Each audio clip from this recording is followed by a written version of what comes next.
Oh, all right. Okay. I I don't know what happened, but we're back, baby. Jeez. That's so frustrating because we had so many people in too. I hope they come back. I hope they come back. I felt like we were on a roll with our rant there. But I finished the segment. I did finish the segment. So there's that. The segment is complete.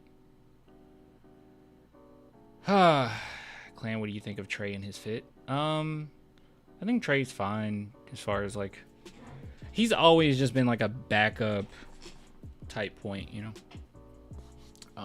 His usage is a little clunky. But yeah. Trey is not fine. He hasn't been playing fine. I just meant overall, you know, if we can manage to have more talent on the team, I think he could have a space for us, or we have space for him. But nothing I'm worried about.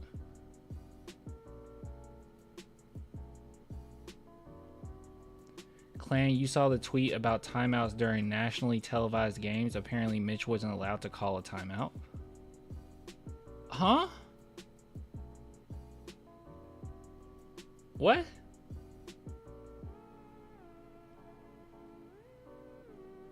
Thanks for the scoreboard. You're welcome.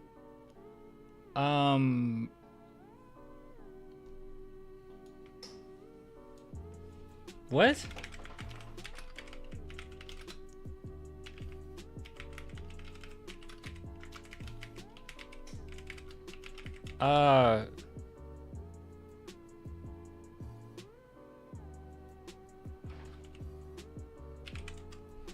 He had 4 timeouts.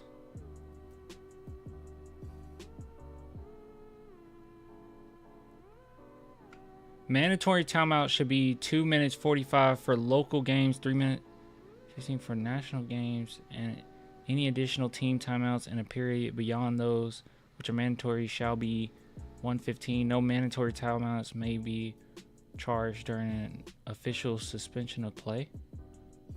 Is that what you're talking about? What are we talking about?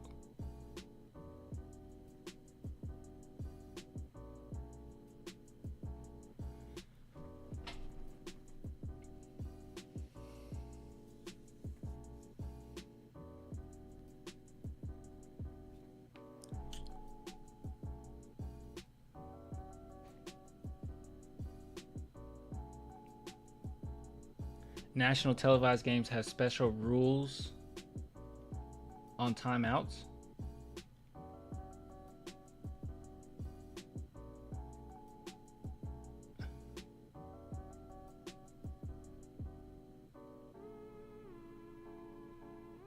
I never. Okay, you say here. Let's go to Twitter. What? Dude, this is nonsense. This is absolute nonsense. Okay, they're on a run. We're trying to win a game. Figure it out. What are we talking about? Figure it out. Yell at a ref. Get a tech. Tell your team to foul. Do something. Work around it. We're just gonna follow every little rule. Okay, you didn't have a. I don't get this. I don't understand. You said Carolina tweeted this. Have different timeout rules than local televised games, and explains why Mitch Johnson stated he had no timeouts when there appeared to be 3 on the jumbotron. I think it was 4. It's complex. Here's the rules.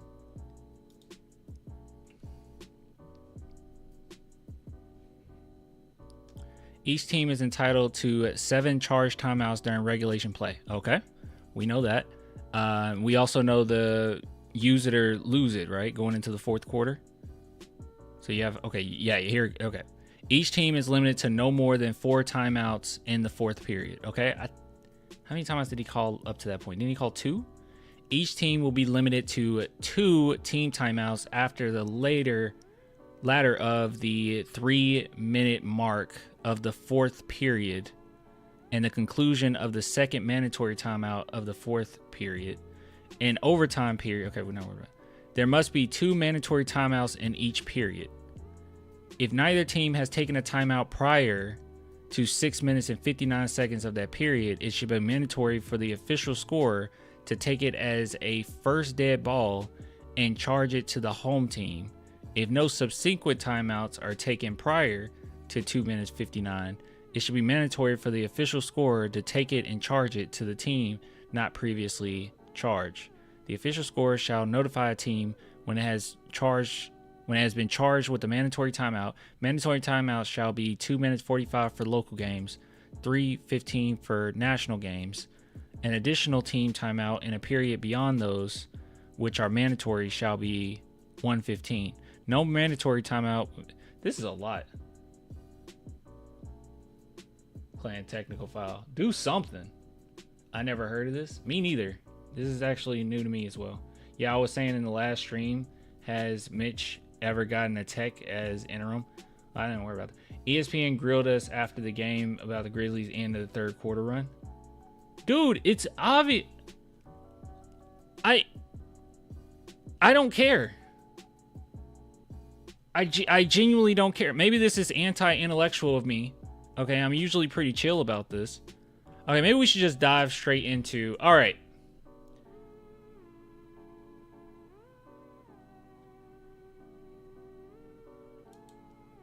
All right. Okay. Let me it's preface this segment for the people on YouTube, okay? Just letting you guys know this. All right. So, I haven't watched this video yet, but apparently Mitch Johnson said that, because we complained about this, right? We said, hey, why didn't you call a timeout?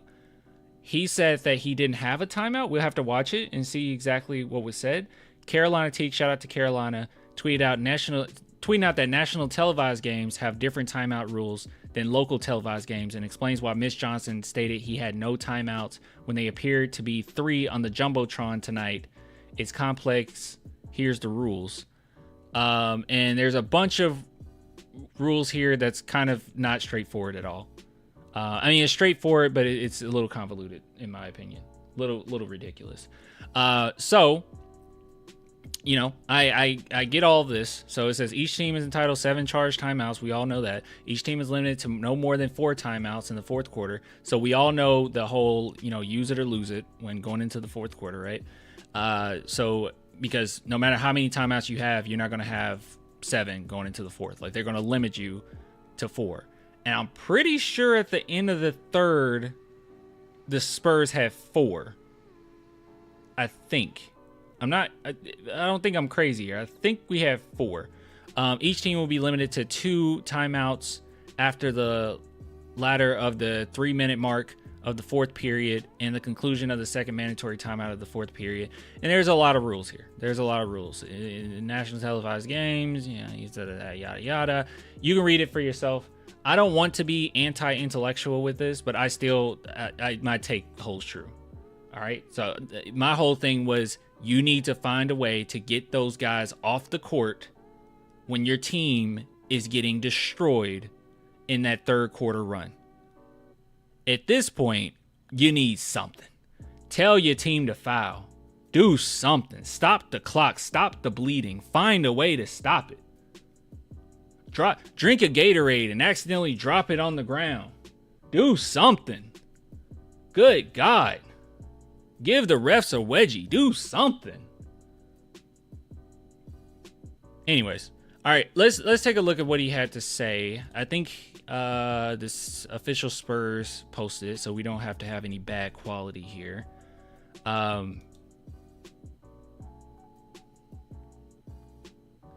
Let's see. No, did you see them hyping up how ready we were for them, and now they've just trounced us? I don't get how we have made an adjustment and had a bounce back. They did us the same way, but worse. There was no bounce back. Yeah, it was no bounce back. I told you the biggest issue I have for this game is not switching out players, man. You got to switch out players. Okay, actually, no, it's not posted. It's not posted on the official. We do have to go to bad quality. All right, let's see here. It's 44 seconds. Let's see if we can find a longer one. Sorry, guys.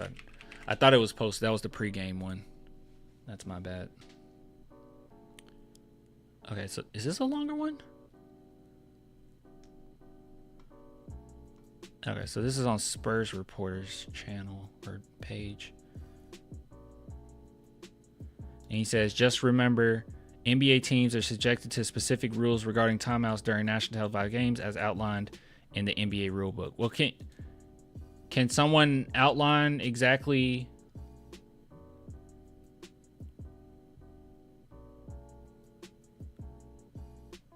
Yeah, is there a rule of challenging plays? I will always stand by. You got to find a way. You got to find a way. I don't care, but let's listen. I'll try to be fair. Let's listen. Here. And actually, I don't think it's on my earphones. So I don't want you guys to hear echo. Yeah, it wasn't on my earphones. Okay, cool. That would be a good reason.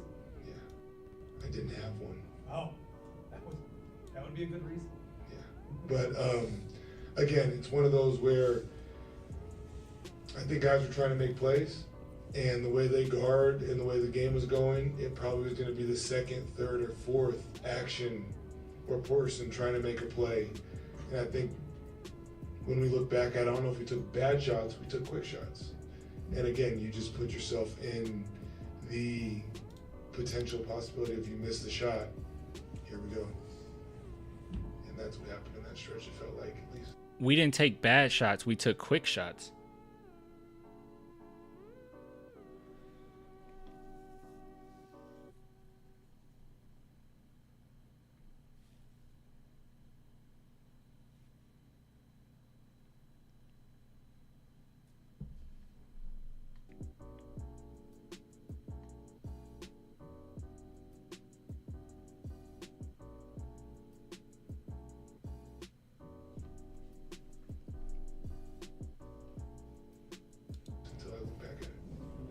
Cognizant of that old school aspect that you talked about in the optimistic push. Don't make the necessary adjustments. I mean, you got Indiana coming up, team in a couple days. I hope so, and we will see. Okay, I gotta hear that question again. Hold on. And that's what happened in that stretch, it felt like, at least until I look back at it. They're really cognizant of that old school aspect that you talked about in the optimistic push. Don't make the necessary adjustments. I mean, you got Indiana coming up, team in a couple days. I hope so, and we will see. Okay, so when he said that they didn't have a timeout,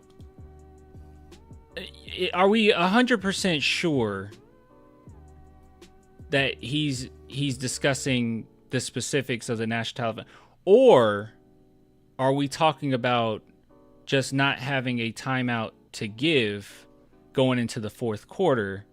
As I talked to my boy Swish about that as well, because pretty sure the Spurs only have 4, and you didn't have one of those use it or lose it timeouts, right? You didn't have like 5. I think Spurs had 4, and it seemed like maybe he was saying he was afraid of using it going into the fourth quarter. I don't quite understand it. He literally had a timeout. The missed challenge was 7:42 in the third. Shaking my head, he called a timeout at 6:38. This is so. I don't know. No disrespect to Spurs reporter or Carolina. I think you know, you guys know I love Carolina. She's dope. No disrespect, but I don't know. I'm not going to bat for this. I'm not gonna say, well, no, it made sense. I'm sorry, God. There is no.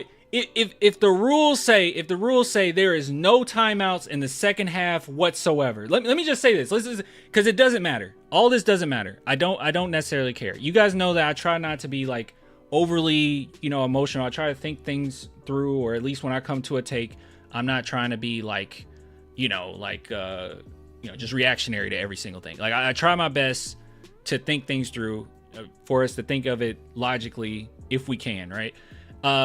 Let me just say this. Screw all this. All right? Delete the whole rule book. Let's just put in the rule. We'll make our own rules. Let's just put in the rules. Teams do not have any timeouts in the second half. Let's just say that.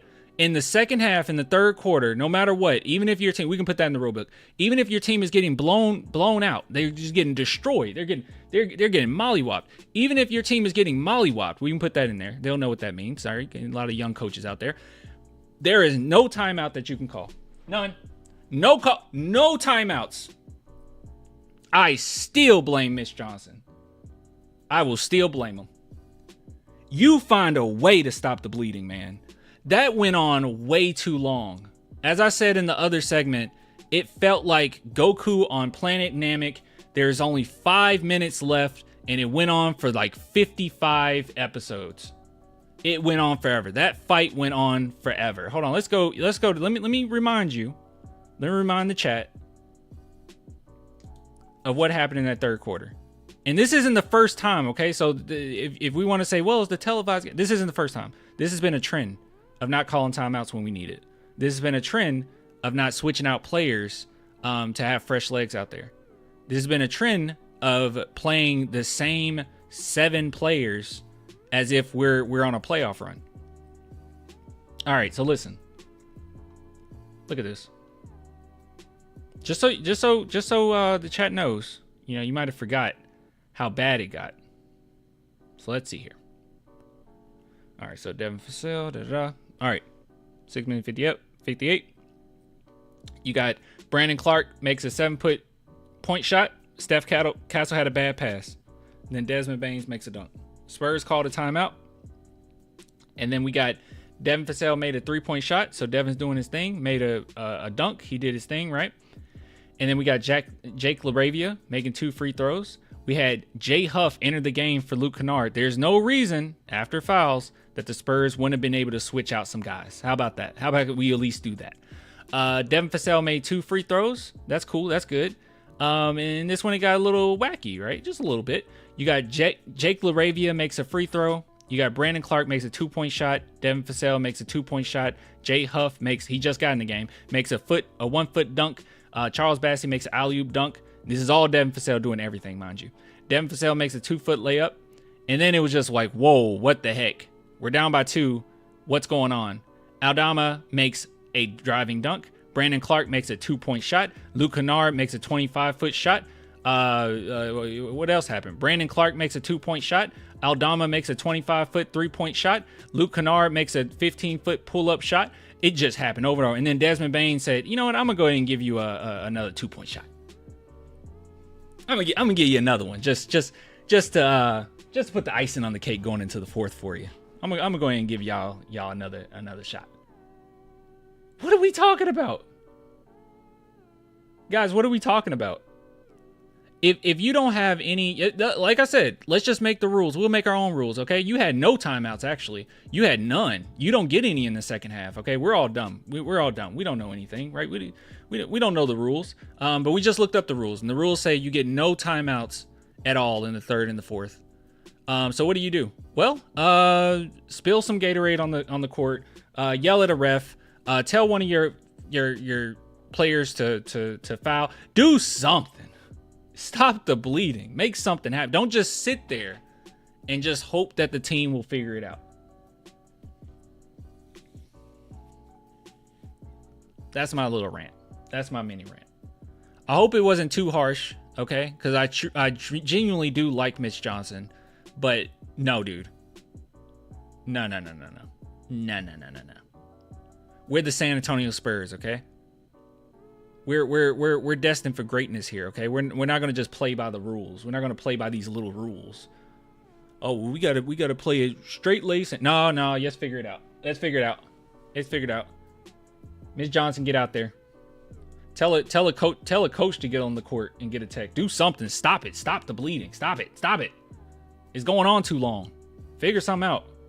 Spit out some gum. Take off your shoes. Have the refs stop the game and yell at you for your shoes being off, saying you can't do that. That's against the rules. Have them show you the rules. Attempt a timeout, and then when they say you don't have that timeout, that's a tech. Then have them open up the book and go to rule number 5 and explain to you why you don't have a timeout so your team can just stop the bleeding.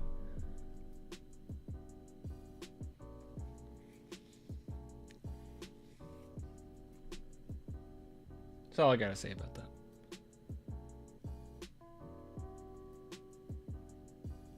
Insane.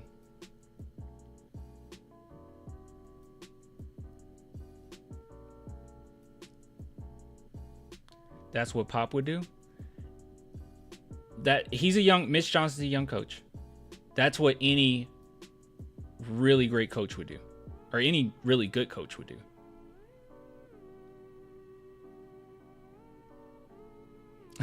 Spurs saw the Hawks were better than expected and pivoted. That's funny. I still think we're better than the Hawks. They're just in the East. All right. Sorry. Got a little heated. I don't like this at all. I'm sorry. I call BS. I don't care. And like I said, that could be very foolish of me. You know, you guys know I try my best to be level-headed when we're all like losing it and we're all angry. But this is not one of those times. All right. I'm not okay with this.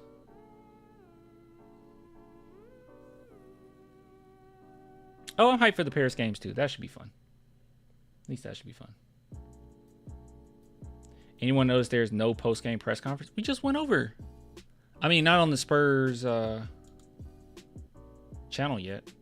Which, yeah, it is kind of late for them not to have it on there yet. I don't know how long it usually takes.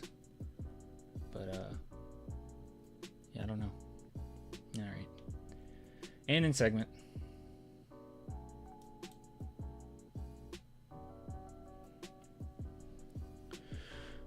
Mitch is just a bad coach. Is his 36th game. I'm comfortable saying it.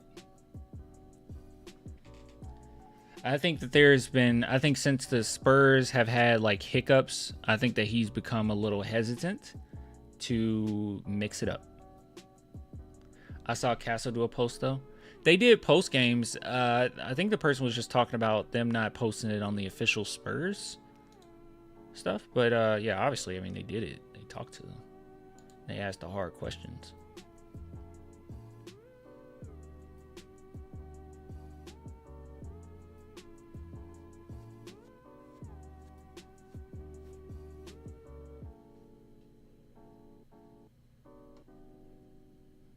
Oh, here's Castle.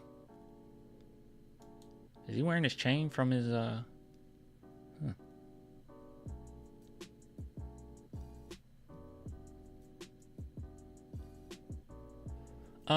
I don't care about this. I mean, obviously, he's not going to be worried about anything. Calm down. Let's not start throwing out names on who we need to hire now. Don't worry about that. I see it as this is our team right now. Right? This is what we got. Obviously, things will be different in the future. But right now, this season, this is what we got. Spurs aren't going to just drop everything for someone else. They're not going to just drop players right now. And if this is the players we got, you got to make the best out of it, right? And that's how I'm viewing it. You got to make the best out of it. And this is just a matter of what Mitch Johnson can do to improve.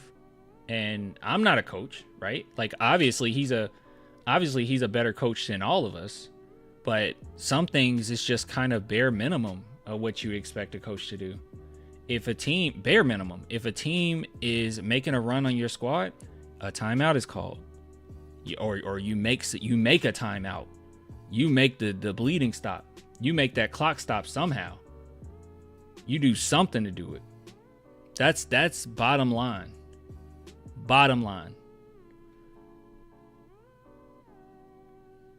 That's like you working at Five Guys. I don't know. Do you guys have Five Guys in Texas, right? Five Guys is dope. It's in Texas, right? It's everywhere, right? Do you guys have Five Guys in Texas? I don't want to make an analogy and you guys don't have a Five Guys. I wanted to use a really good food chain. Whataburger is where it's at. Whataburger's fine, but it's not Five Guys. Do you guys have a Five Guys? Yes?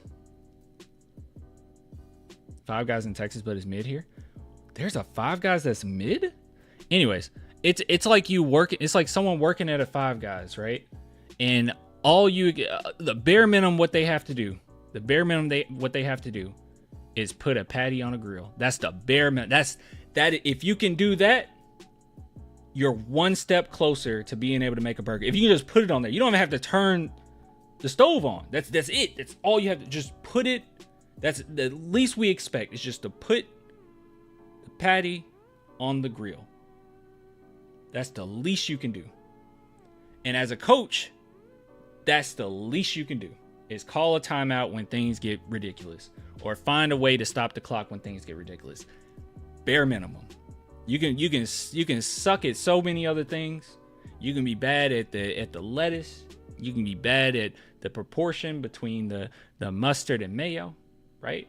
You can even maybe forget a bun, right? Maybe the person that gets the burger will say, you know what? I didn't eat those extra carbs anyway. Maybe, probably not, but hey, whatever. I'll accept that. But what you can't do is serve me a burger without the burger. You can't serve me a burger without at least a patty in it. Even if it ain't cooked, I think it's more disrespectful to not have the patty on it at all. And I feel like Mitch Johnson in this game didn't even take out the patty. He just left it in the freezer. He said, we don't need that. We don't need those pesty ground beef. That pesty ground beef. We don't need that.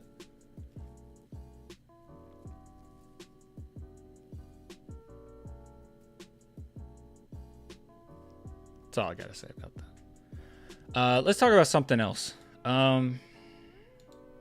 Let's see here, because I don't want to go over Steph Castle saying everything will be okay, because it is, and I know that, and I already know what he's gonna say.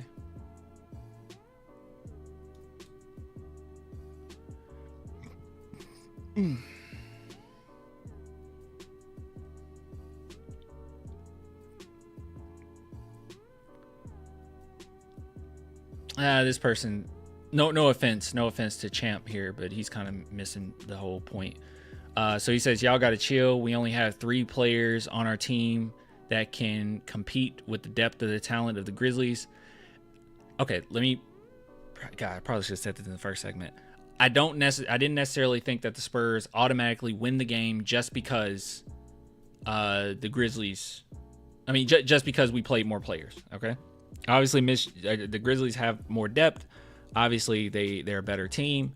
That's not what I expect. All I expect is for you to put us in a position. We can lose, but just put us in a position. This is why I was never really that upset about Pop, right? Like, Pop would often put us in a decent position to get the dub. Yeah, he experiment here and there, but he gives us in a decent position to achieve, and we just weren't talented enough. And I feel like in these games, in quite a few of these games now, he hasn't put us in a position to be successful. Like this, like I was bringing up, we went into drop coverages, and I don't know why we did that. When they were shooting threes galore, I don't know why we didn't make that adjustment. It's not a matter of things going to get better. Obviously, things are going to get better. Obviously, the Spurs are going to have 3 first rounders. Let me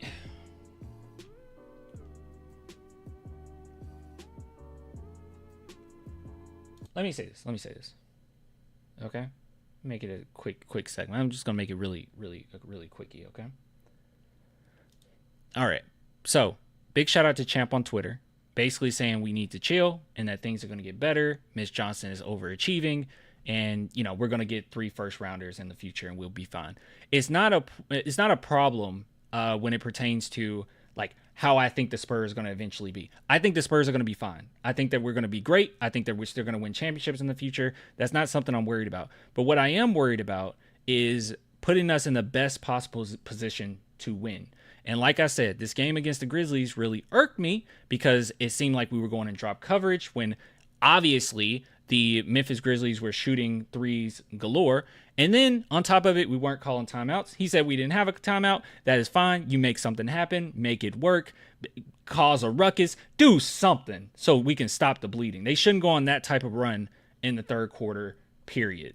I don't buy that. And then on top of it, you didn't play a decent chunk of our roster. You should have played more players off the bench. Do I think that Malachi Branham and Blake Wesley can make up for the immense depth that the Memphis Grizzlies have? No, obviously not. But at the same time, you're putting us in a position where we have no shot of winning. No shot. You're going against the fastest paced team in the NBA. You're not going to win that game if you just play 7 players. And that's basically what we did. You just played 7. You're not going to win a game like that. Let's not treat it like we're already in the playoffs. Let's not treat it like we got our team established and this is who we're running with. No. You have these players on your roster. Utilize it. Do what you got to do. So that's my concern. My only concern is you got to put us in a position to win here. And the no timeout thing, I see the chat. Larry says, RQ says, Mitch, no timeout, Johnson. Well, I will say this. I wouldn't be saying this if this was one game, but this has happened quite a few times now where it's becoming a pattern where the Spurs do have a timeout, whether or not say we have this one. Still don't quite get that. But the Spurs did have timeouts and still didn't call it. So, whatever.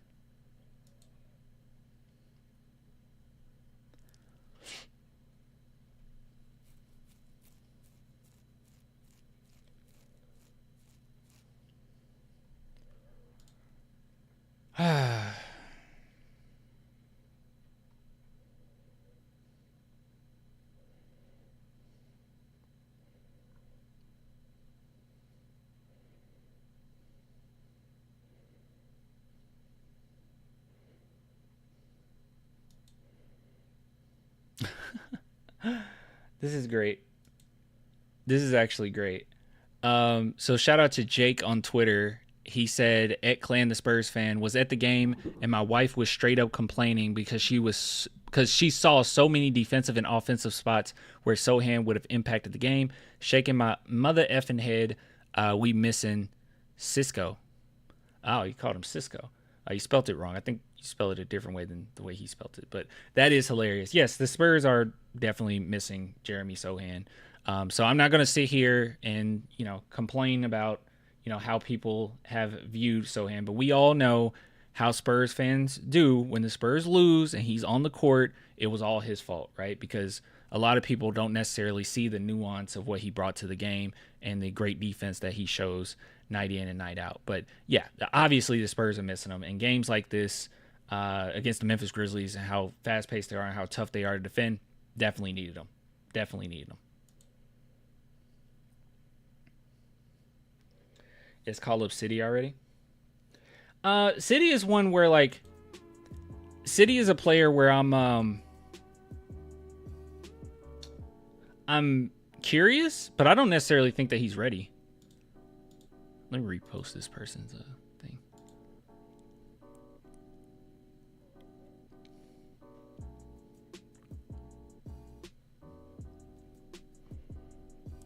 Let me see if anyone else posted anything about the whole Mitch Johnson not having a timeout fiasco.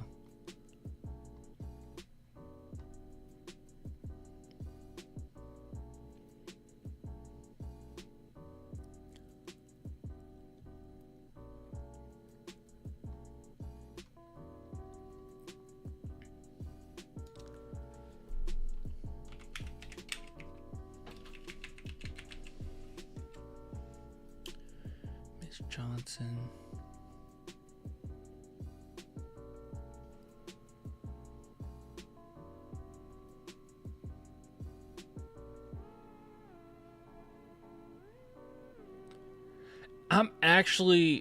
I shouldn't be surprised, but I am surprised that so many Spurs fans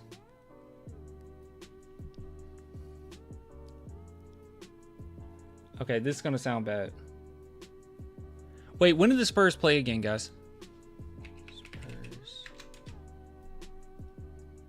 Oh, they play the Heat. Oh, okay. I was about to say, I'm like, wait a minute. If we got Saturdays, yeah, that's fine. All right, we can make a second. I'm actually okay, this is a rare moment. I won't go as far as to say that Mitch Johnson is trending, but lots of people have a take on it, and it's quite rare when so many Spurs fans at the same time all have very correct takes on this, right? Like, we all can be a little reactionary sometimes, that happens. But man, I've seen people have the take that, Jeremy Sohan is horrible, or have the take that we need to trade everyone but Wemby. We've seen quite a few things, right? We've seen fire pop. That was something that was going around. But this is the one time where everyone, I think, are completely correct. Some people go too far, obviously. Don't call him out his name or anything. But they're talking about Mitch Johnson, and everyone is talking about the 16-0 run. So he says, Mitch Johnson is seeing the opposing team go on a 16-0 run. Just a chill guy. That happens. This is just mean. We're all done with Mitch Johnson now. Get a real NBA coach. Okay. He is a real NBA coach. He's a young coach. But yeah, these mistakes is kind of crazy. And if you guys don't know why everyone is frustrated, the big part of this comes down to, and no one's bringing up the one thing that I brought up, right? Only me, Swish, and maybe a few people have brought up that he's not playing his bench, because a lot of Spurs fans at this point have given up on Malachi, given up on Blake Wesley. I am one that personally believe in, they're on your roster. You're going against a very tough team in the Memphis Grizzlies, fast-paced team. You have a place to play them. You have to manage your players. You have to be creative with it so you can give your better players more rest. And also, maybe in the process, you develop those players as well. That's totally fine to do that. You can do a little bit of both, right? Chris Paul brought that up. Chris Paul brought up developing but also winning. And Malachi is a very good three-point shooter. And Blake Wesley is a decent defender. And I feel like you could find a way to play them. Lord knows that even though Keldon is one of the worst not just three-point shooters, just shooters, I think he's like fifth worst in the NBA. Just because he's that bad and he's not a good defender doesn't mean he doesn't have a place on the team. Obviously, he can still get baskets at times. Obviously, you can still utilize him, right? So I have no thought in my mind that you can't play other players. So that's my gripe. That's one of my big gripes. But the other big gripe is the one that everyone's talking about, and that's not calling that timeout. So it's funny, you can see Swish Hill even here. Mitch Johnson knows he can't take the timeouts into next game with them, right? Got to stop the bleeding. You find some way to stop the bleeding. People brought up that, hey, you didn't have the timeout, or he said he didn't have a timeout. And I brought this up in, the other segment. I don't care. If the rule is you have no timeouts forever for your entire life, you still find a way to stop the bleeding. If that's in the playbook, hey, you never get a timeout again. You use 7 timeouts in a NBA season, and you get no timeouts for the rest of the season for your entire life. You still find a way. All right, yell at a ref, throw some gum, throw a hat, tell a player to foul. Don't hurt anybody, but tell them to foul. Do something. Let's see, grading Mitch Johnson's. I'm kind of afraid to open that. Is Mitch Johnson actually trying to lose? No. So let's give up on the whole tanking thing. Mitch Johnson just watched an 18-0. I think it was a 16-0 run. I guess they might be counting into the fourth, and did nothing. That's coaching malpractice. He was definitely chilling. Does Mitch Johnson understand what a timeout is? This is insane. So the entire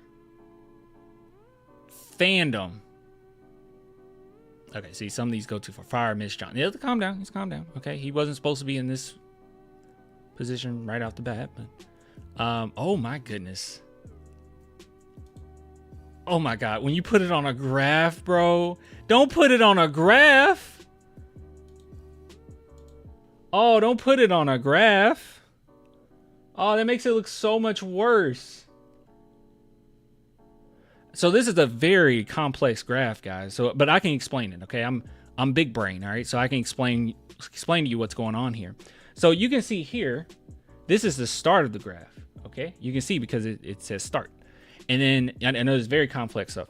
And then there's 3 minutes in the first quarter, and it's the end of the first. And you can see that the Spurs are up by 2. That's what that means. The black is the Spurs. This is a key, if you didn't know. This is a legend, as the kids would say. The light blue one is the Grizzlies, all right? So, take that as you will. And you can see the Spurs up by 3 with 3 minutes and 2 quarters left. Are you still with me? I think chat's still with me. They're very smart. We're all big brained here. And as you're probably wondering what happened here.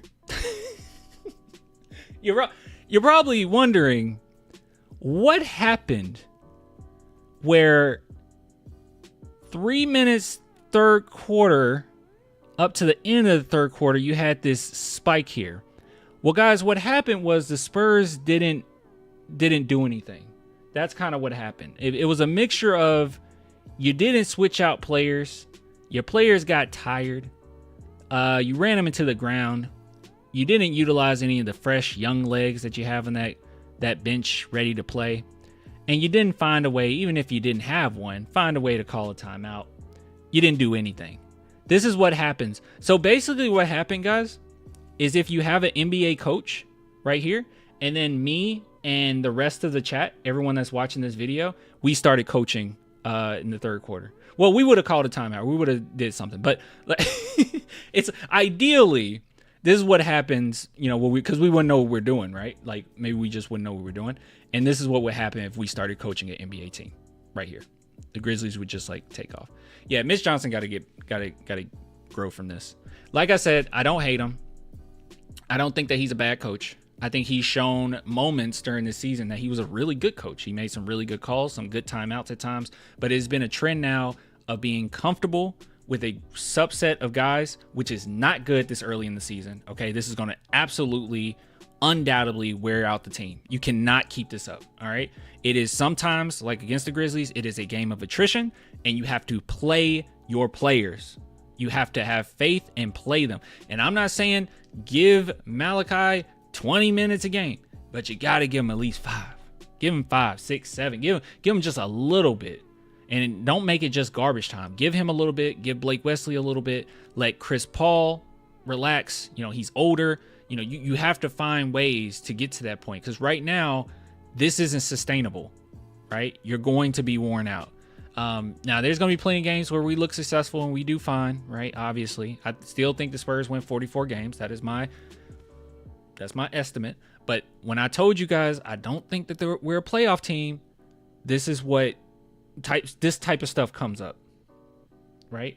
But unfortunately, I think that this was 99% coaching with this one. Not a guarantee that we win it, but you have to put us in the right position to win. So I say all that to say this. I think this is rare, but I think that basically all of Spurs Twitter is correct on this one, being upset. Grizzlies going on a 16-0 run to end the quarter. Mitch Johnson, he froze. My guy hasn't moved for 40 minutes. That's funny. Yeah. And I think another reason why so many people are upset is it was nationally televised. So yeah, that doesn't make fans very happy. Let's see here. There's some stuff about Mitch Johnson.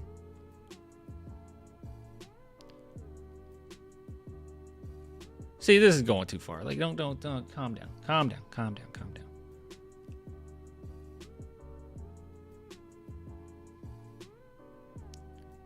Mitch Johnson, the whole stadium is telling you to challenge. Oh, yeah, and then that play, that was bad, guys. I forgot to even bring that up in the other segment. Yeah, that was really bad. I did not quite understand. I know that the Memphis Grizzlies were trying to push it, right? Yeah, not calling the timeout with the Devin Vassell obvious block was bad. Because Devin knew right out the bat. Like, that's another example of you got to trust your players. Devin knew right off the bat that he blocked that shot. Unless you're going to tell me we didn't have a challenge either. So I guess we didn't have anything. Oh, no. Mitch doesn't care. It's obvious. No, I think he cares, man. It was just like weird, though.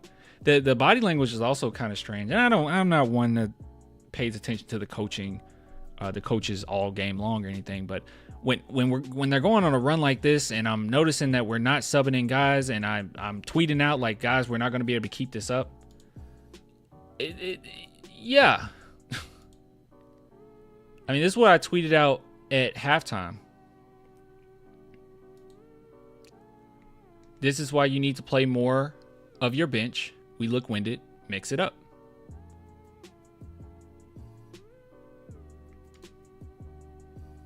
But when I'm seeing that, I start to notice the coaches, right? I'm like, okay, what are we doing?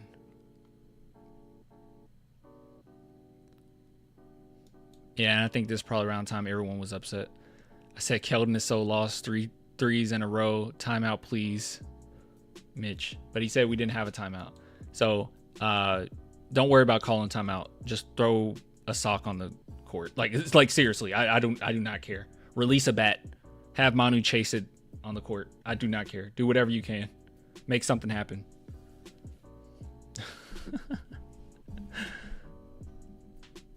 Oh, that's not even a good setup, Frosty. I really thought that was going to be a funny joke. He said, Clan, we should replace Mitch Johnson with a chicken. And I'm like, oh boy, where is this going? And he said, a chicken will coach the team better. That's not. Where's the boom? You know? Where's the oomph? Come on now. I don't know. I thought you were going to put a little spice on that. You know? Ooh, see what I did there? See? Like that. You know? Come on now. I wonder if Pop coming back soon and Mitch is pouting. No, let's not start making narratives. Let's just take it for what it is. In this game, let's not start thinking of like crazy motives, all right? Let's not get out of the realm of what's most likely. What's most likely happening right now is Mitch Johnson is a young coach, and young coaches typically get very comfortable with certain lineups. Hopefully you don't get older and you have the same issue, Tom Thibodeau. But a lot of times that's what happens. Coaches get very comfortable with a subset of players, and they rely on them and they try their best not to mix that up, right? They trust specific players to win the game for them. And it don't always work like that. That's all I'm saying. That's all it is. You know what I mean? A chicken would at least have a reason to get fried, Clan. See, Ray Kua knows how to tell a joke. That's a good one. Good job. That was better. Yeah, you can't just be like, hey, we replaced him with a chicken. You want to know why? And we're all like, ooh, why? Because a chicken will coach better. No, you got to do better than that. We also gave up rebounds to the Grizzlies in the second half. So Hen is missed. That's not something we talked. I was so preoccupied with the terrible nothing burger that we were doing all game long. By the way, guys, I hope that, and I know there's probably gonna be some new people in there like, oh my god, this guy just complains about everything. I hope that a lot of people, I hope that you've seen these videos before. If you watched me live stream before and talk about these games, I'm rarely this like mean about it. Right? I'm not this mean about it, but this was so blatant. I can't come in here with a clean conscience and say, guys, it's all right. That was okay. He did it because he didn't have a timeout. No, well, guys, actually, it was actually strategy to allow the Memphis Grizzlies to go on a 16-0 run to end the third quarter. That was actually strategy. It was nothing we could do, guys. It was nothing we can do. No. I can't do that. You said the rebounds. Oh, you said they rebounded us out-rebounded us in the third quarter? Because overall, the rebounds were completely even. Actually shocked to see that.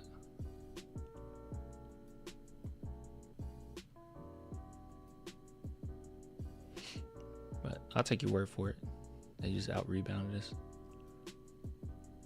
I'm still not over Mitch Johnson saying we didn't take bad shots. We just took quick shots. What?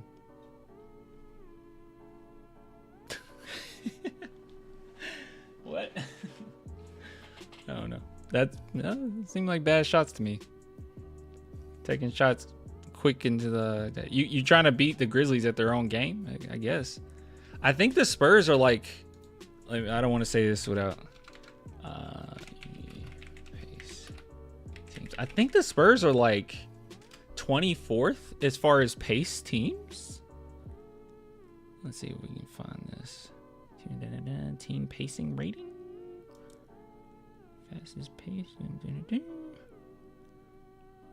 Let's see. Grizzlies number 1. And the Spurs are... Oh, I said 24th. They're actually 17th. So, middle of the pack.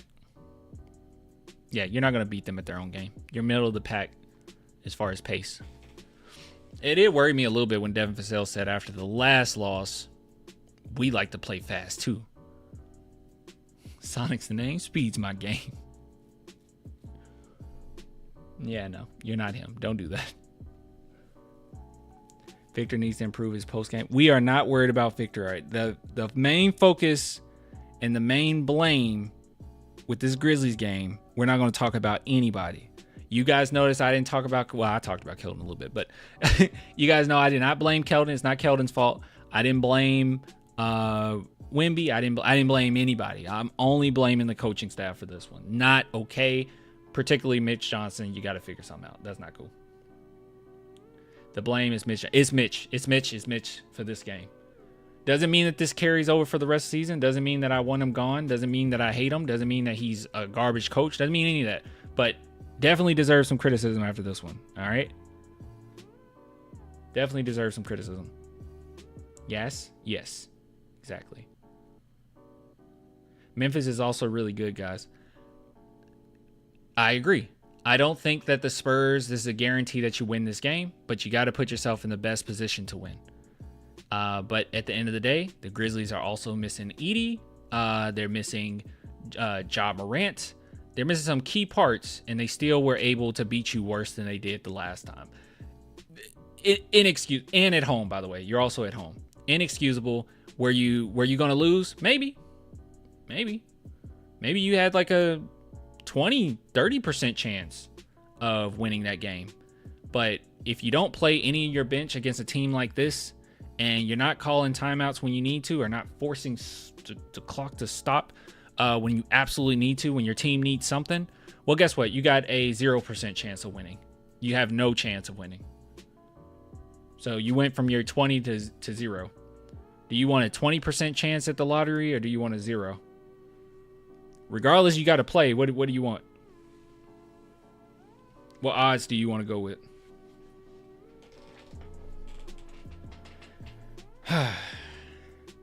No Wesley Branham again playing KJ against a fast-paced team. That was pretty bad. His defense was woo. That was rough. All right, ending segment. But just wanted to bring up the fact that it seems like everybody is on the same page. So I agree. We'll see how the team goes, and obviously we will come back. We will say we're sorry. We will say, well, we won't say we're sorry, but we'll come back and we'll say, you know what? Mitch Johnson is doing a phenomenal job. He fixed that issue. He's learning on the fly, but he's doing a good job. We'll do that. But this game, nah, that was embarrassing.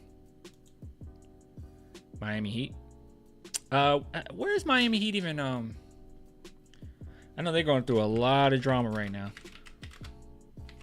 Where are they standing? And we like drama. We love drama. We love drama. They're ninth. Ugh.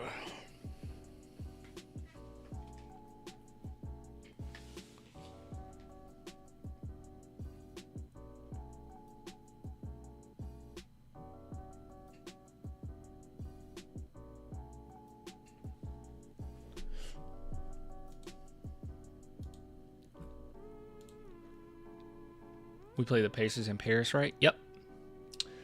2 games in Paris. So we got the Heat one, and then it looks like there's a pretty big gap. I don't think the Spurs play until Thursday. So that's a little bit of break for me. Aren't you guys happy I get a little bit of break? Not really. We'll still be going live and stuff, but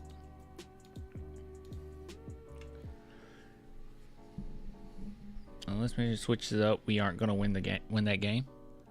There was no chance, guys. I try my best to live tweet things, in the midst of a game. Like I try my best to, and that was one where I tweeted out immediately, "This don't look good."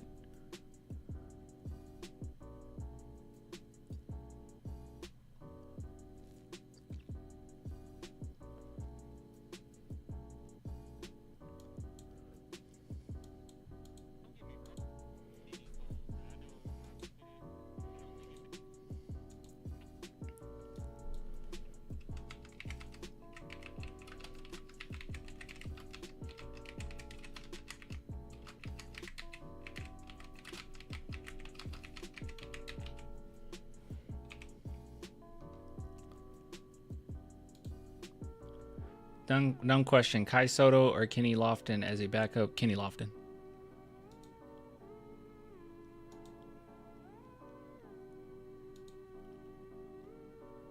Kai Soto is not a good player.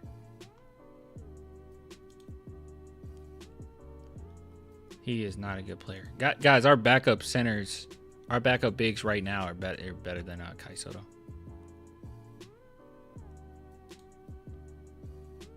I forgot about Lofton. Yeah, I would choose Lofton. But yeah, Lofton's playing in like China right now, isn't he?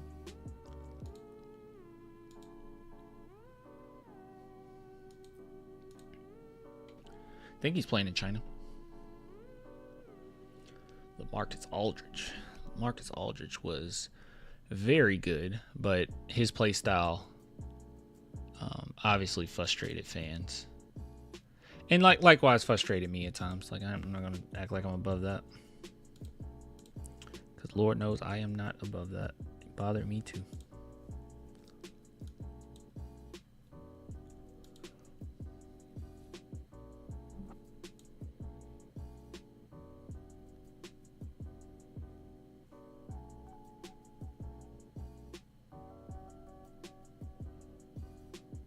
I'm just grateful we've improved from last season. Oh, heck yeah. We're way better than last season. Nothing's changed as far as on my end. Like, I still think the same, that the amount of wins that the Spurs will get is 44. I'm not going to change that. But it's going to have to be some adjustments. You can't just constantly play a few guys. And I said this before, but I probably going to say it a lot because it's not something that I bring up a ton. But one thing that I'm not okay with is maybe it's some PTSD from being a Cowboys fan. But one problem I've always had with the Cowboys is they never have a good coach. They never have a actual competent coach that can control the team and do his own thing. Big part of it is Jerry, because Jerry sucks, and he just wants yes men. But with that being said, the reason why you don't have a good coach with the Cowboys is if you have a few injuries, the entire season's over.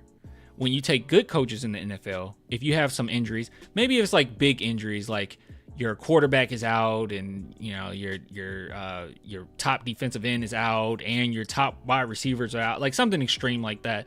Okay, you might not be able to manage to win many games at all. It's just too overwhelming. But the Cowboys, it always felt like a cornerback is out.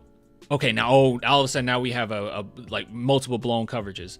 A random just random safeties out. Oh no, everything's over. Like, it was constantly like that, where you would have an injury or two, and if the roster isn't perfect, then they can't win a game convincingly. And it bothered me because it just showed how simple their game plan is and how easy it is to read, and they're solely relying on the talent that they have on the field.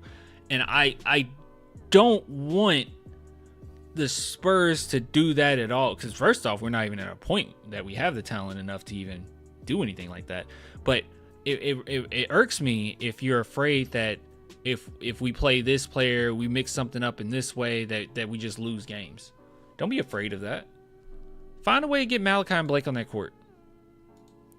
If anything, if you don't actually want to play them, do it for the other players. Do it for Fasell, do it for CP3, do it for Barnes, so those guys, do it for Castle, so those guys can get a little bit more rest.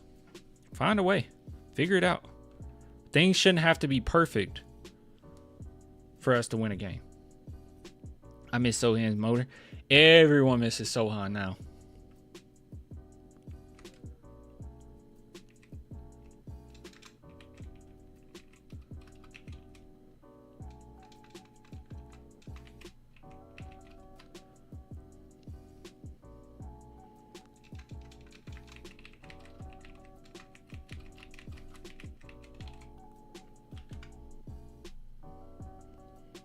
I've always loved Jeremy. Oh, I'm sorry. I wasn't accusing you. I know. Clan, I know, Larry. Clan, we really miss Sohan's elite defense and scrappiness. He would have annoyed the Grizzlies. Yeah, of course we were missing him. He also is one where he's like, I don't want to make this bold of a statement, but he seems like I think I can make this statement. I feel like he's the most well-conditioned player we have. Like I've watched Sohan play, and he could play 40 minutes, and I look after the game to see how much he played, and I did not see a drop-off in quality at all. Like that's kind of insane to me, and I don't think that that's something that people talk about either. Is that his long games, you can't really tell. You can't really tell that he's been defending the best player all game, or you just can't tell. He's that well conditioned. I don't know if you guys ever met that. My brother has met Sohan twice. He's a chill guy. Wemby is the worst conditioned though. I don't think Wemby does get tired often. He's also doing a lot. That's tough to like name out the worst conditioned player on the team.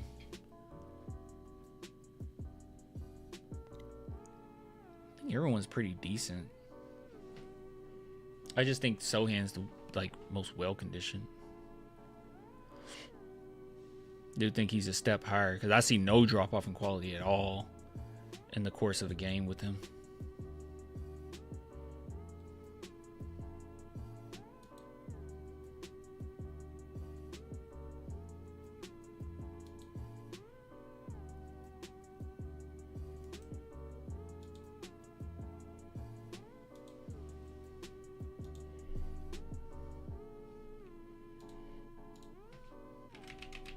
You know what I mean?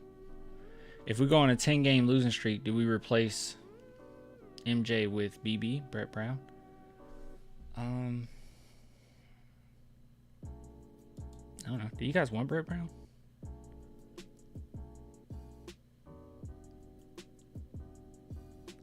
What is this? Everyone that says they want Becky,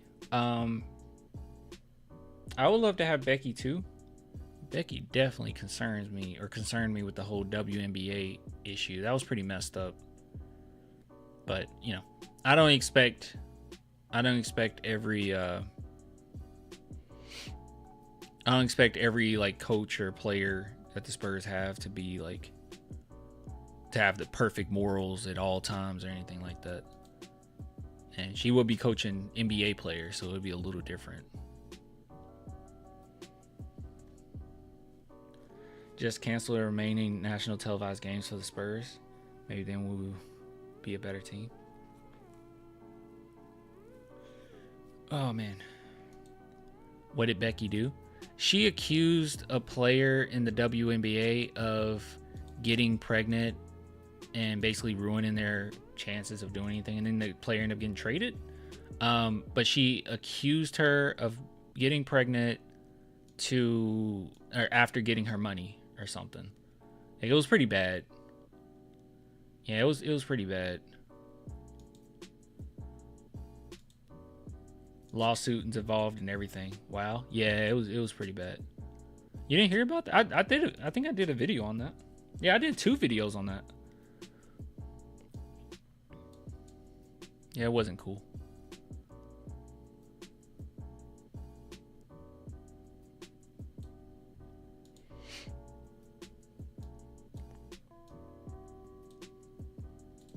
It's basically like a message you're sending to the team that, like, hey, if you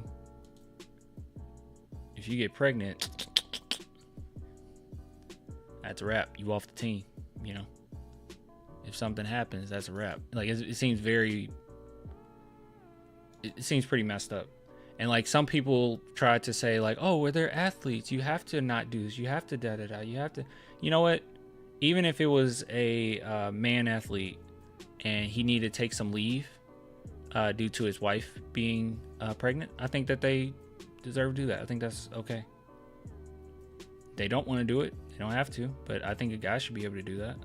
So if if a player were to get pregnant, I mean, okay, you're human, you know. All right, take care of your business. Bigger than basketball. That's how I feel. But you know, it's whatever. And that's why we have a hard time with work-life balance, right? Jobs really be intruding into your life, your personal life.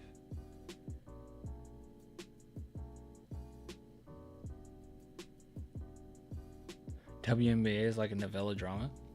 I never noticed. I don't keep up with the WNBA like that, to be honest with you. I don't know. Getting pregnant should be plannable. I don't know. It's a very touchy subject, and I'm not saying you're doing this stealthy or anything, but it's a very touchy subject just because of the implications of it as well. Like, you know, you're kind of, once again, not saying that you're doing this, but shaming a little bit. Like, if Becky was really going in her, like, that's not Becky's place to do that. You know what I mean? Like, it's a little intruding. And, you know, women often are shamed for that. So, I don't know. Should have just been more understanding or a little bit more delicate with that subject. Not cool. Just flat out accusing her of, yeah, no, that's not cool. Say you did this for selfish, like, that's not cool. That's all. Like I said, if she felt that way, it shouldn't be public. Who, you know, Becky? I mean, I don't think Becky made it public, but good God, you know. I mean, if you're getting sued for it, you're getting sued for it, you know what I mean? Like, I mean, it's going to be public, you know. Nothing wrong with suing her for that. That's okay.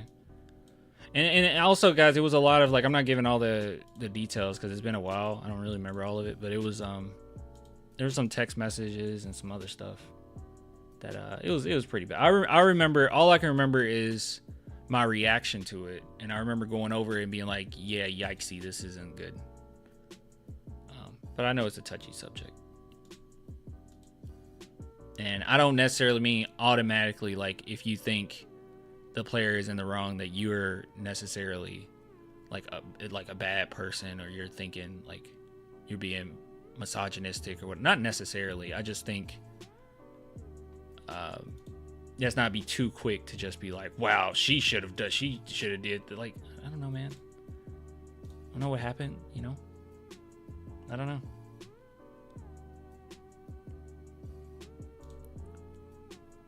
Gosh, I don't remember this freaking crap. Let me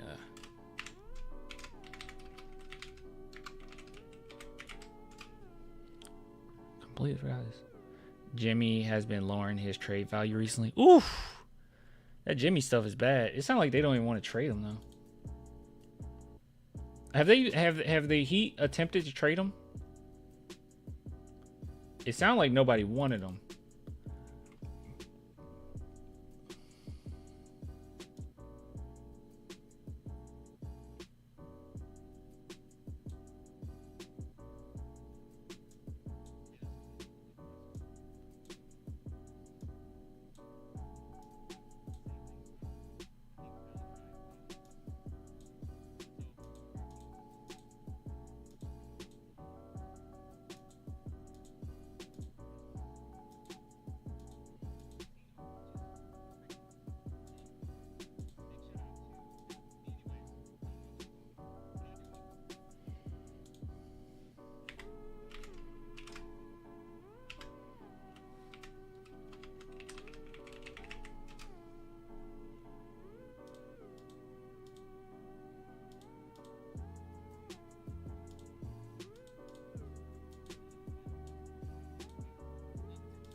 Tony Parker and Timmy should coach. No. Timmy was a terrible coach, y'all. He didn't even want to be a coach. He was terrible. Tim Duncan was not a good coach. He was not a good coach. Trey has no future with this team. Probably not. I mean, it's about to be very cleaned up, guys. Yeah, probably not. I don't think that's a wrong take. I don't think it's like future, you know. Tiago Splitter is really good coach. I didn't know about that. Is he?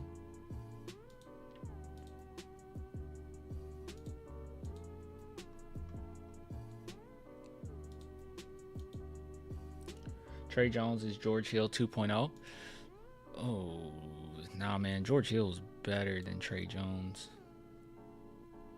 Yeah, George Hill is better than Trey Jones. Yeah, he's better. He's definitely better. I mean, people were talking about he could be a star. Like people were thinking he'd be the next San Antonio Spurs star.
Can Chris Paul become our coach when his player contract expires? We don't know if he's guaranteed to be a good coach just because he's smart. Clan, if you could choose a former NBA player for the Spurs coach, who would you choose? I would choose Isaiah Thomas from the Pistons. If you could choose a former NBA player for the Spurs coach. I honestly think out of our players that we've out of Spurs players, I'm thinking, I don't know, has Avery Johnson ever been a coach? I think I feel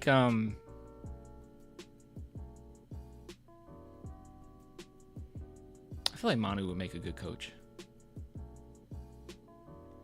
We've seen very small instances, but we've seen instances of Manu coming into somewhat of a coaching role and thriving or being very creative. So yeah, I can see Manu. I don't see Tony or Tim at all becoming good coaches.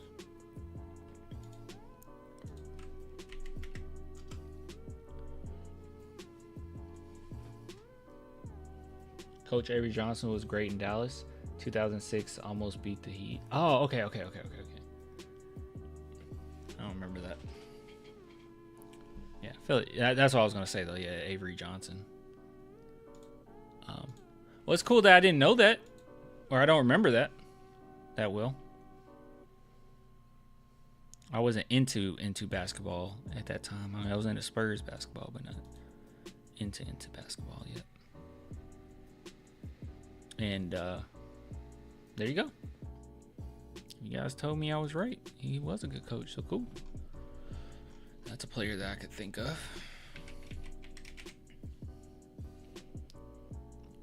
Rondo would be a good coach. Rondo's so mean. I don't know. Is Rondo mean in real life? Do we know that? Kevin Garnett? Nah, Kevin Garnett gets too emotional.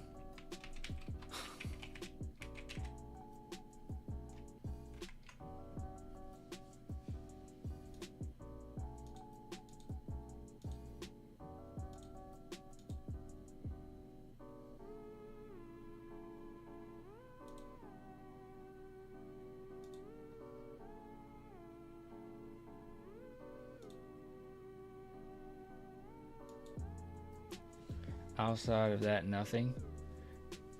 He can coach how to set a screen. Boris Diaw.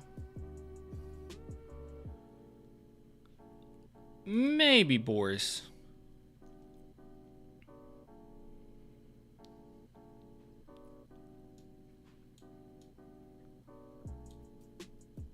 You got to think about somebody that's like a big part of coaching is also, you know, being relatable, relating to your guys, being able to connect with your guys.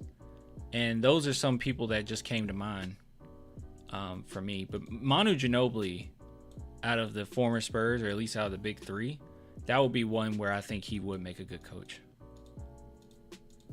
He's very genuine. He really does care about you as a... It seems like he cares about you as a person. He has a lot of humbleness, so he knows what it takes for a team to be successful. With him being basically a star player. I mean, people can say that he wasn't. I think he was. He was a star player in the NBA, but elected to come off the bench for the squad. Like, there's a lot of elements to Manu and his communication skills that I think that he will make a fine coach. Obviously, he has the basketball knowledge, but having the knowledge isn't enough, right? There's plenty of like YouTubers I can name out that I think have phenomenal basketball knowledge, but don't make good or probably wouldn't make a good coach at all. So it's a lot to it, and I think Manu would have it all. I don't buy that with Tony. I feel like Tony is, no offense, but Tony is quite selfish sometimes, or at least he was. Tony can come across as a little like condescending, come across as a little above it all. I mean, yeah, I just wouldn't trust Tony as much.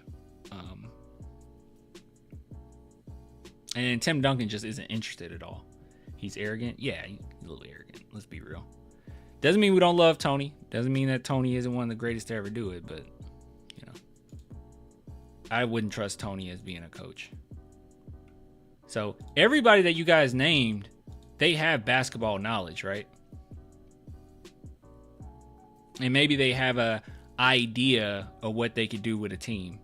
And maybe on paper it's a good idea, but it's about being able to make those adjustments, be able to be lenient at times, being able to highlight a guy's strengths on your team. I just feel like Manu would be able to do all of that. I just think he would just come into that role naturally, man. He's a heck of a leader all the way around. And he believes in you, you know? That Tony Parker and Brent situation, is there any other information like on what happened there? Like, was Brent Berry in the mix of a divorce, or like what happened there? Because I remember the drama a little bit as a kid. Was that in middle school? No, I wouldn't have been in middle school. Was that elementary school? I think I was in elementary school. But anyways, I remember that drama, but like I never looked into like what exactly happened, because that seems like a crazy story that no one brings up. No Clan? What? They weren't in the mix of a divorce? I went to school with Brent Berry kids when this happened. Ooh. Did you talk to them? What did they say? They were still married? Ooh. Oof. That's tough. That's tough. Hold on, guys. I'm getting a phone call. Give me a second.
Yeah, guys, that was Tony Parker. He's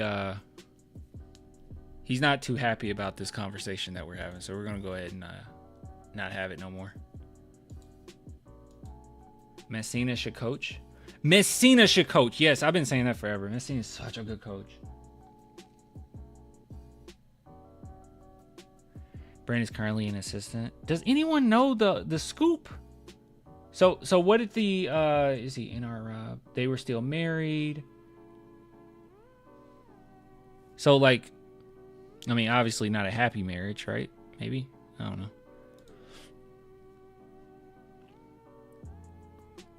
I'm just wondering how the heck that happened. Eva Longoria, guys. Freaking Eva Longoria.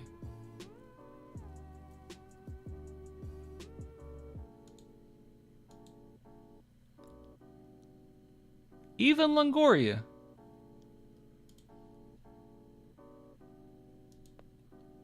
I know it's never as simple as that. You know, we do that a lot where we're like, how could you cheat on this person? Da da da. You know, but it's like,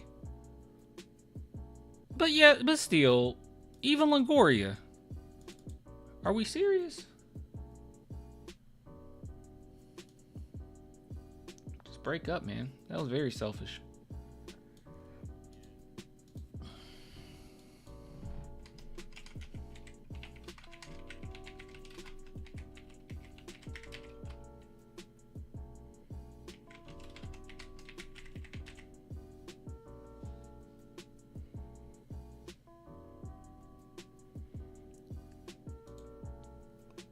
Brent's wife was decent.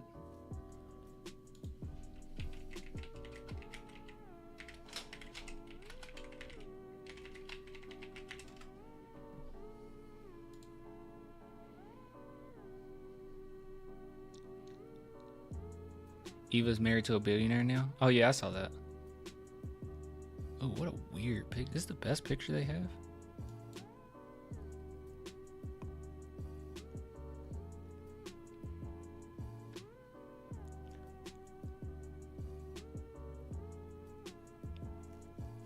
This is the best picture they have? Why is it so...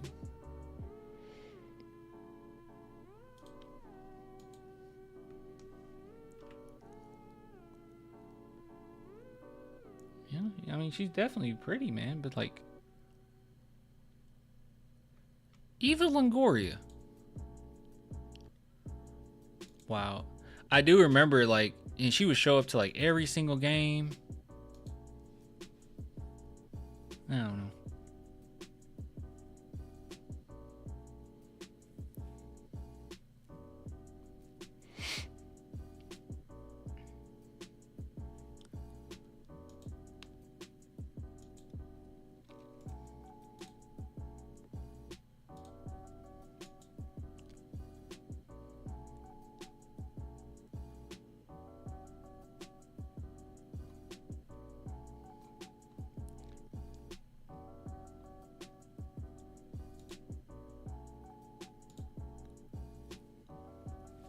Me and my wife got married on the same day as Tony Parker.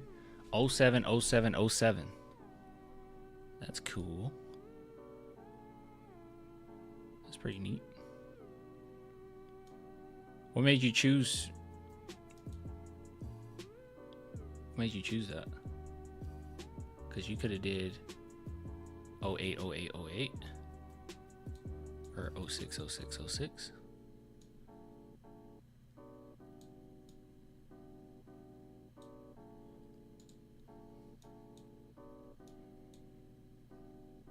Phil Jackson should coach the Spurs. Man, we already got to deal with Chris Paul being on the team, okay, and cheering for him and being happy. I don't know if my heart can take Phil Jackson. And then what if he outdid Pop? I don't know. My heart can't take that. Pop is like an actual... Not many people I can say this about with confidence, especially, you know, not knowing them personally, but Pop seems like a pretty great person. Like, I'm not going to front. Like, everything points towards him being a pretty incredible guy. So, I don't want anybody to outdo him. Well, I wouldn't, not that, that's not true. I don't want freaking Phil Jackson outdoing him. That would be crazy. I guess he already did technically with rings, but you get what I'm saying. I do think Pop is a better. I think Pop is a better coach.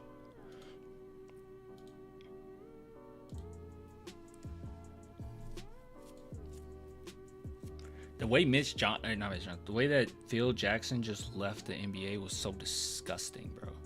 I don't know if you guys recall when he left. Like, he just had his team attempting to injure, I believe it was the Mavericks. What a horrible. I think he's I don't know. You know, once again, don't know him personally, but God, that gave me the vibe that he was a horrible person. That was terrible. You guys remember that? That was terrible. Phil Jackson at 79. Yeah, that was terrible, bro. What about Mike D'Antoni? Mike D'Antoni doesn't believe in defense, so that's not going to work.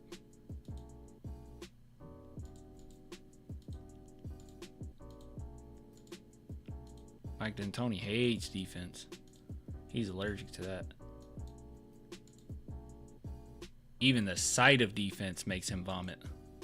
He would never be available for any game because Wemby's such a good defender. He would have to leave in the middle of games after a block.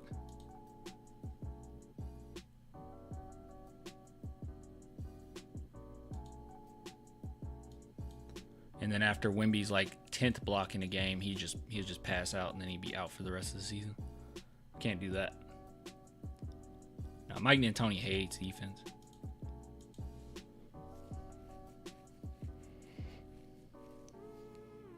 Running gun, no D. Yep. Running gun, no D. That man hates defense.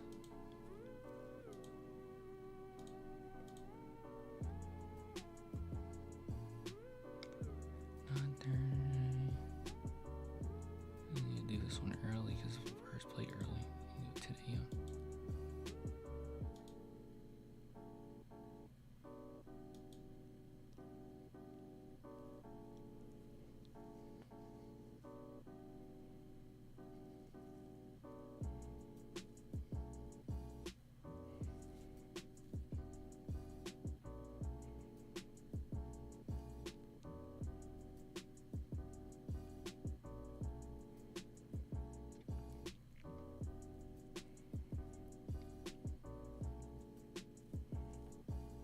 Steve Kerr, he's definitely not sticking around Golden State.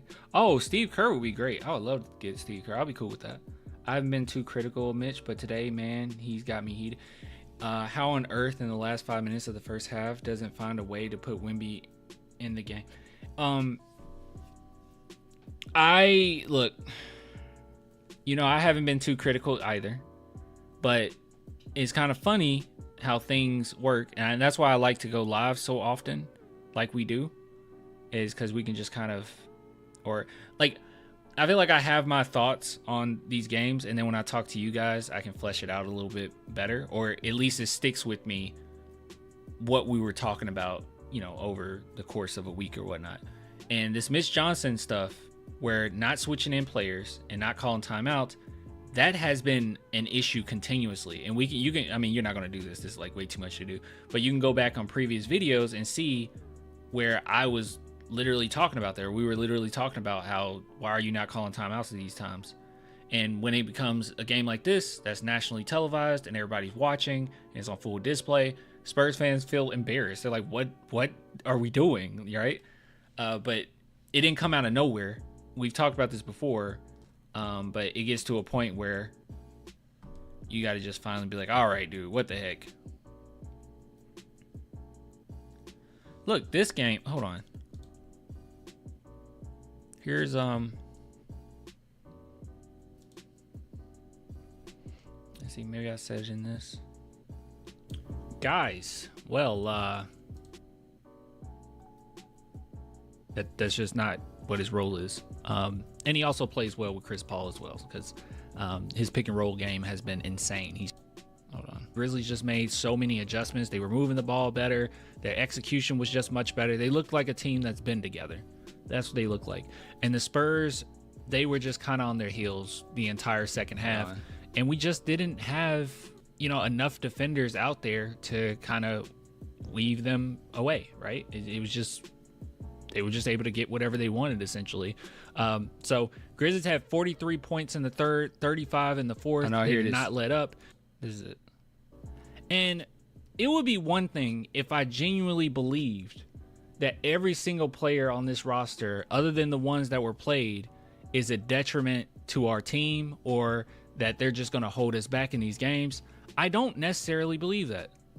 I think that you're putting way too much on Chris Paul, Barnes, and shoot, even at times Victor, because we can tell that Victor gets tired after a while, especially when this is last game. And you wouldn't be able to tell if I was talking about this one or the last one.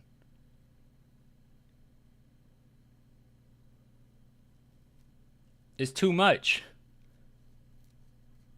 No adjustments. Basically, the minutes were merely the exact same. And then you just you just lost worse. And Grizzlies had less talent. He's targeted as much as he's targeted against the Grizzlies. So, like, it's very obvious. Steph Castle was on a roll, I get it. Devin Vassell was on a roll, I get it. But some of these, I don't quite understand it. And it seems like Mitch Johnson has really gotten comfortable with a subset of guys that he's going to play regardless. And this is not me being an advocate for, like, we need to keep Zach Collins, and we need to keep Mamu, we need to keep Malachi, we need to keep Blake Wesley. It's not me being an advocate for that, right? I don't necessarily think that. I think a lot of these guys are going to be gone after. Well, I know a lot of these guys are going to be gone after this season, but they're on the team, they're on the squad, and you can get some type of utility out of them. If anything, they're hungry. You can get a little bit of energy and give Wemby and some of his teammates a break. I was trying to see if there was anything different but basically said the exact same thing this time. You hurt the team when you do that, man.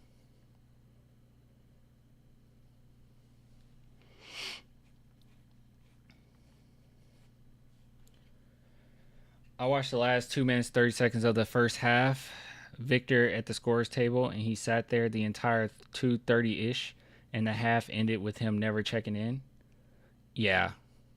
You find a way, call a foul. You got to. And I was trying to pay attention. Mitch wasn't really engaging that much. Hold on, I got to go to the bathroom.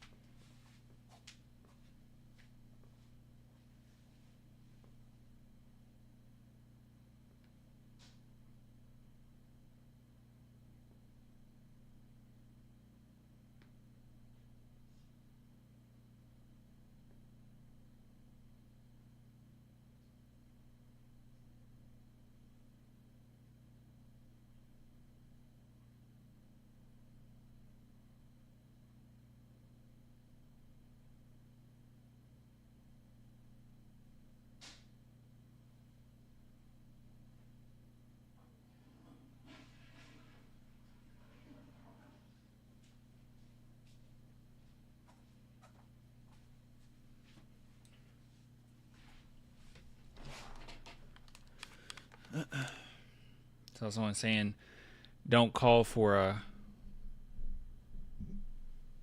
to fire. That's uncalled for. Okay. They are not going to fire Mitch. That's uncalled for and will make the situation so much worse. Making Brett Brown the head coach solves nothing but upsets the young guys. You don't do that. You don't make a move like that. That doesn't actually help anything. Just firing. I see it like this. Mitch Johnson being on this coaching staff, he's on that coaching staff for a reason. Popovich, handpicks who he wants to be around him. He likes Mitch Johnson, and Mitch Johnson brings something to the table. He's an interim head coach right now. Does that mean that he becomes the head coach? I don't know. We got to let this season play out. We got to see what his plans are for next season, if that were the case. But you don't just get rid of a guy like that. Mitch Johnson could very well be a really good coach, but maybe he's just not. We don't know yet, but maybe he's just not a really good head coach, right? But maybe he can still contribute to winning as an assistant. Maybe he'll be fine with that. Maybe he's cool with that. So don't just burn bridges just for the sake of it. It's not like the Spurs hired him and had all these high hopes and everything was just going to be perfect. And we had all these promises, and the Spurs have all this talent, and they're just wasting it. And we should be a 50-win, 60-win team, but we're on pace to no. None of that is that. The Spurs were going to be 500, in my opinion, regardless of who was coaching, and that's okay. But don't just burn the bridge just because. Ideally, maybe he's not the best head coach in the world. He's an interim head coach.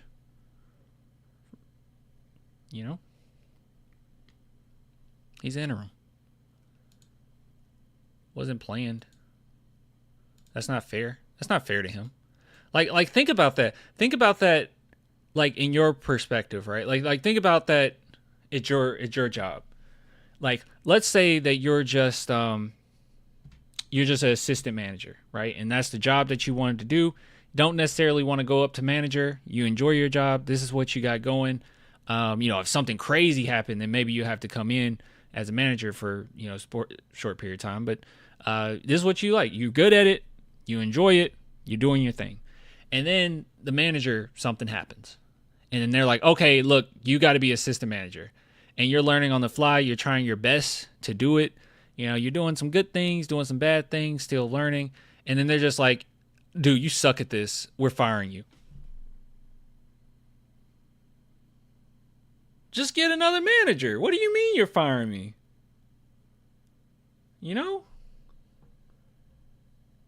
What?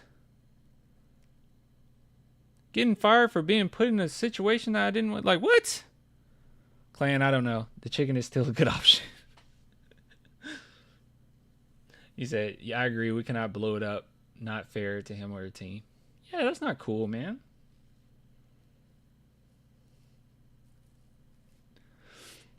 Yeah, that's not cool.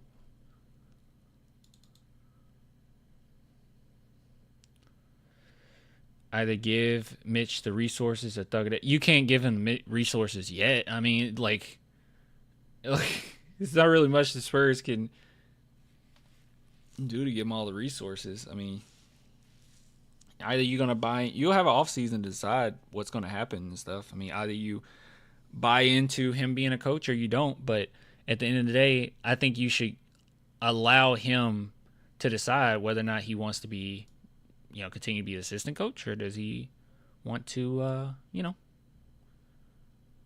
not be an assistant coach or go, try to find work somewhere else. But I never got the impression that he wanted to be assistant coach. I never got that impression.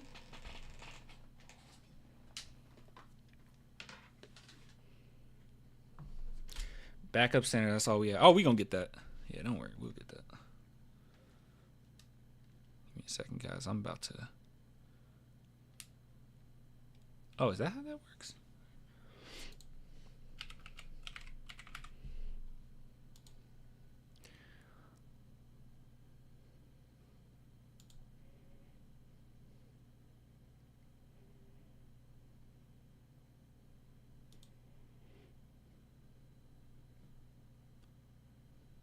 Oh, crap.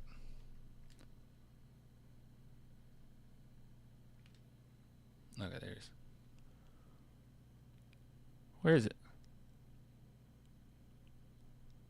Ah, there you are.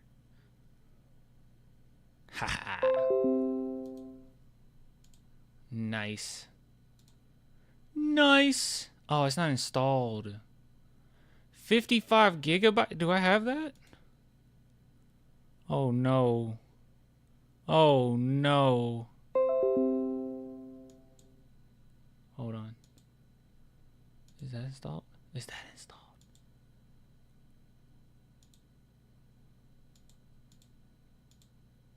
Okay. Can we uninstall this? How do you uninstall games on Steam? Do you guys know? How do you do that?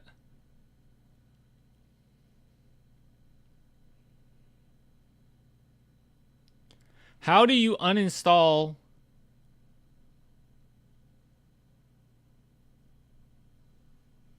I actually don't know how to do this.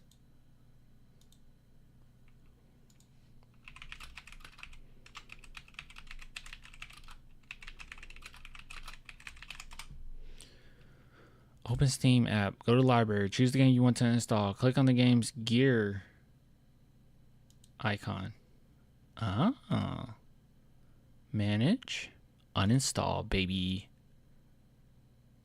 Please be. Oh, God. It was only 2 gigabytes. Oh. All right. This is my SSD. What we got? We got plenty of videos on here. Yeah. It's going to delete all these. I record too many videos for you guys, okay? You guys don't deserve all these videos. 160 videos. All right. Let's see. Let's see how much space we got now. Install. That didn't do anything. Is it because I got to empty out my trash? Let's empty out the recycle bin. Oh my goodness. Oh my goodness, there's a lot in the recycle bin. Okay. Let's delete all that. Let's delete it. Permanently delete 226 items? Yes. Working on it. Okay. Guys, I'm about to play Marvel Rivals. I want to play Marvel Rivals, actually. Can I play it? SSD-C. I can't use it. I can't use my hard drive. Why do I have to use my SSD? Storage.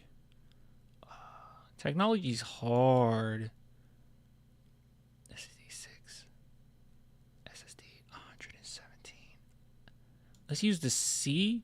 What the heck? Why am I taking up nearly 200 gigabytes? What is going on? What the heck is going on?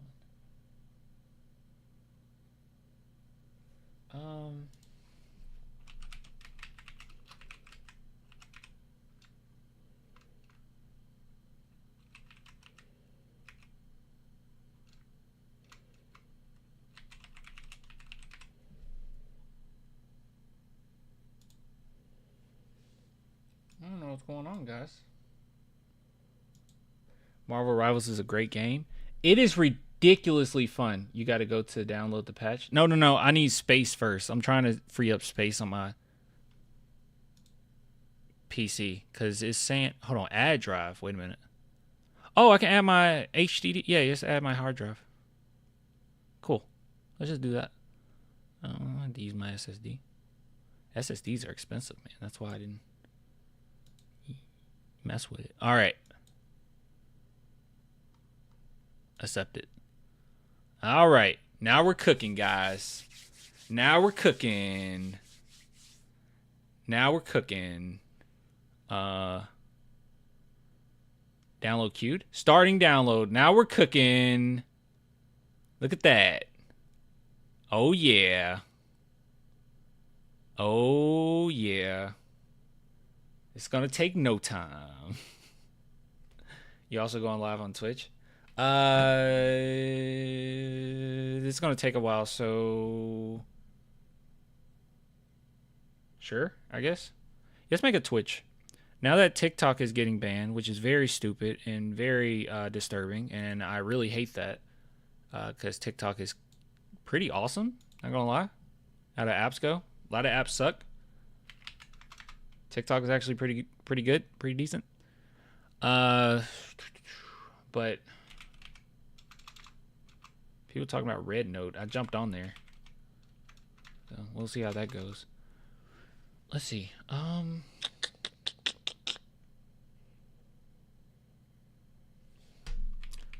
don't remember my Twitch stuff.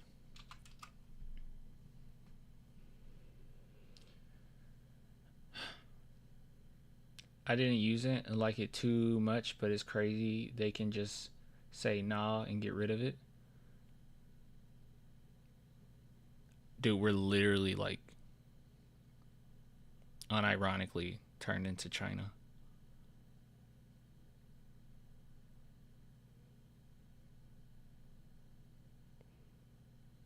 What? I need to look at the unrivaled game schedules. This league looks fun. Can you explain that to me? What? Unrivaled what? What is that? I genuinely don't know. I knew how it's early for you, and I appreciated to see your camp like on the time. Jesus. Happy Saturday, dear. I hope you're doing well, and don't worry what's other thing of the dress outside. You look absolutely gorgeous. Oh, it was Twitch. Why is TikTok being banned? Because the government says that they're spying on you, but in actuality, they just want to, stop your free speech, that good stuff. They don't want us to be corrupted by outside influences. Thank God that the government is looking out for my best interests. Thank you, government.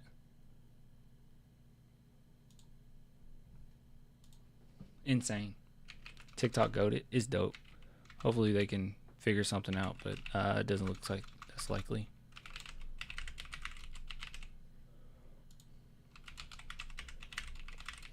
One, two, three. You should really, if you want to be like really upset,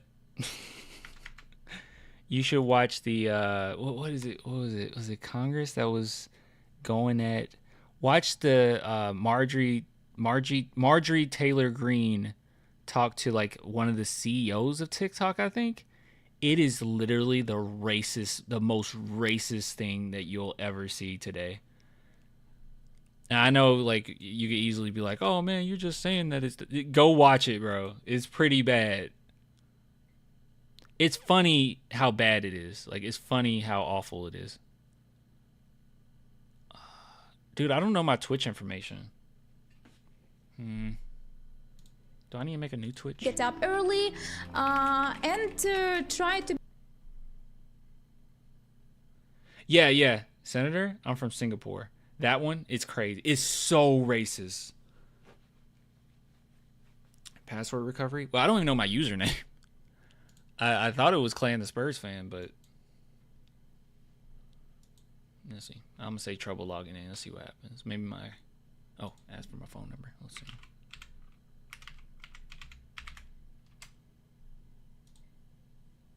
Wait, me jumping on Twitch like this isn't gonna do any good. I would literally have to end this stream and then stream on Twitch after. Yeah. That's what I would have to do. All that wouldn't matter. So I gotta do this later. I'll do this later. Maybe next time. Because I don't want to end this stream and do all that. But alright. 35.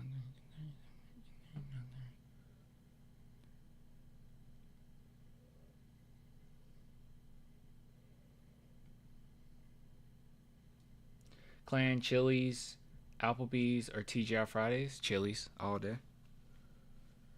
It's Chili's and then Applebee's, then TGI Fridays. Wasn't there a restaurant called Tuesdays? Broadcast from Twitch. I do it on PS5. I don't have my PS. I'm not using my PS5. But I'll do it next time. When you do have your Twitch together, I'll follow. Everyone says that. I'll do it. I'm gonna do it. I promise. I'm gonna get the Twitch stuff going. That'd be nice. Then I guess I just stream on both all the time, right? We really should get a Twitch. Why not? Why not? Why don't we do that? We should do that. Ruby Tuesdays. That's what it is. I remember loving Ruby Tuesdays. Yeah, I remember loving Ruby Tuesdays. I haven't been in forever. This is here. You guys can watch this with me. This is where we're at. How long do you think it's going to take? Last played today. I didn't play today. Not on this. Not on Steam. What is it talking about?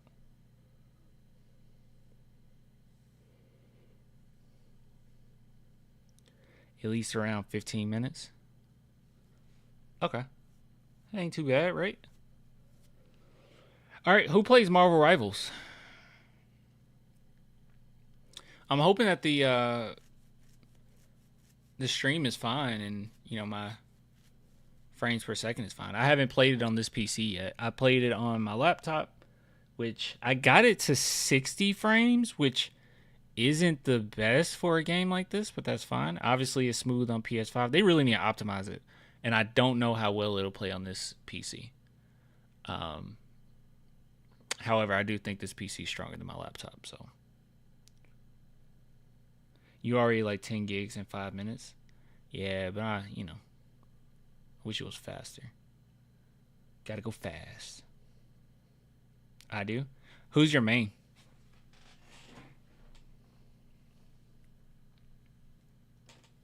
God, my PC couldn't handle this game. Oh God, now I'm nervous. What's your graphics card? Because right now, currently, they don't have any freaking crossplay for comp, which is, I think that's pretty dumb. Like, I think you need crossplay for comp. So I can't even play with a few people because they all have PCs and I have my PS5, and it's like I want to go on comp with you, but we can't. So I have to use my PC, and I'm just worried that this PC won't be strong enough. So I'm trash, so I play anyone not healer.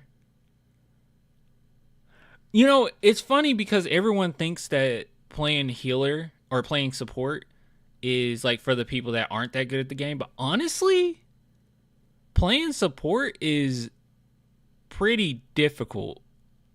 It's probably the most difficult job. I would say that and being a diver are pretty hard to pull off. Healers are hard, yeah. I was really good. See, I'm a Overwatch OG, okay? So I was really good at everything in Overwatch, and I was really great at being a healer as well. But this one just feels a little different. My graphics card is old, like 2016 old. My computer is not gaming one.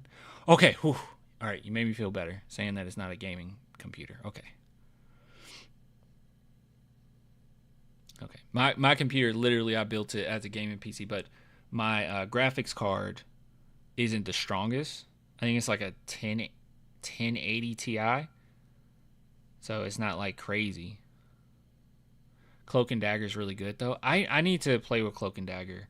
I think I played with Cloak and Dagger once. Support is dope, but I don't trust others to carry.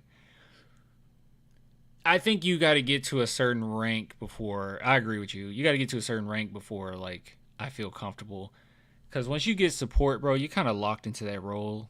A lot of people aren't willing to say, okay, you're not supporting, so I'll support. Like, you're kind of locked. So, but yeah, especially in like bronze and silver games, dude, I do not want to be stuck with a freaking, a bad team that I'm trying to heal. That it drives me crazy. Red Robin or the Habit. I haven't been to the Habit. White Castle or Crystals. They're both the same. I'm gonna go with Red Robin and I'm gonna go with White Castle because I like Harold and Kumar. You can play tank like Mitch. That's funny. Tank like Mitch. You need to get one of those new 50 series. How much are those? I think Cloak is good because her heals bounce. Her heals bounce? I thought you had to be spot on. I didn't know that. How do you build a computer? You take a motherboard. So like all of this, the casing or whatever, you technically don't need. I mean, you do, right? But you technically don't need that. You just need the motherboard, you need RAM, you need storage, you need a CPU, you need a graphics card, and you just plug it all up and you wire it. The worst part about all of this when building a computer is just the wiring. Like, I really hate the wiring. Like, trying to make sure it fits in the back and just clean it up. I forget what it's called. I can't remember exactly what it's called. Just to make it look clean. But other than that, yeah, it's not that difficult. You literally, if you want to build a computer, you literally will look up what type of graphics card you want, right? Look up what's a decent CPU, what's a decent motherboard. And once you pick everything out, before you buy any of it, there's websites that you can go on where you can see if it's all compatible. So you can put in exactly, and it'll help you search it. You can put in exactly which one you're thinking of buying, which ones you're thinking about getting, and make sure that they're compatible with each other. So you don't buy all these separate parts, and once you get it, you can't put it together. But it's super easy. I've done it twice now. I take a little longer with things than maybe a normal person, but it took me maybe like a few days, 4 or 5 days of just constantly making sure everything was perfect. It wasn't continuous 4 or 5 days, but hour here, a couple hours there. Yeah, it took me a minute, but it's not difficult. You literally just need all the parts. Oh, and you need a thermal paste. That's another thing you would need, thermal paste. But yeah, so literally, like I said, technically, all this fancy stuff, the fan and all that, that's important because you don't want things to overheat. But you could literally have just a motherboard and have a PC work, right? Just be a plate with your RAM and your CPU, your graphics card, and you can have that run. And there's a power supply too. So there's a power supply, and usually on the motherboard, it indicates it pretty well what goes where. But there's YouTube channels. Like when I built it, I just watched a YouTube channel. I just went step by step. That's good to know. Thanks. Yeah, it's literally what Frosty just said. PC parts picker is the go-to usually. Yeah, that's what you do. So it's literally just, do you have an interest in a newer graphics card, or just look up maybe on Reddit or something like what's a decent budget graphics card. They'll probably tell you the 1080 Ti. You find that, not buy it yet, but get all the things that you want, know the things that you want, and then go on PC picks. And do that. And I'm pretty sure, hold on. PC part picker. I'm pretty sure they'll build one for you too, right? PC part picker. Like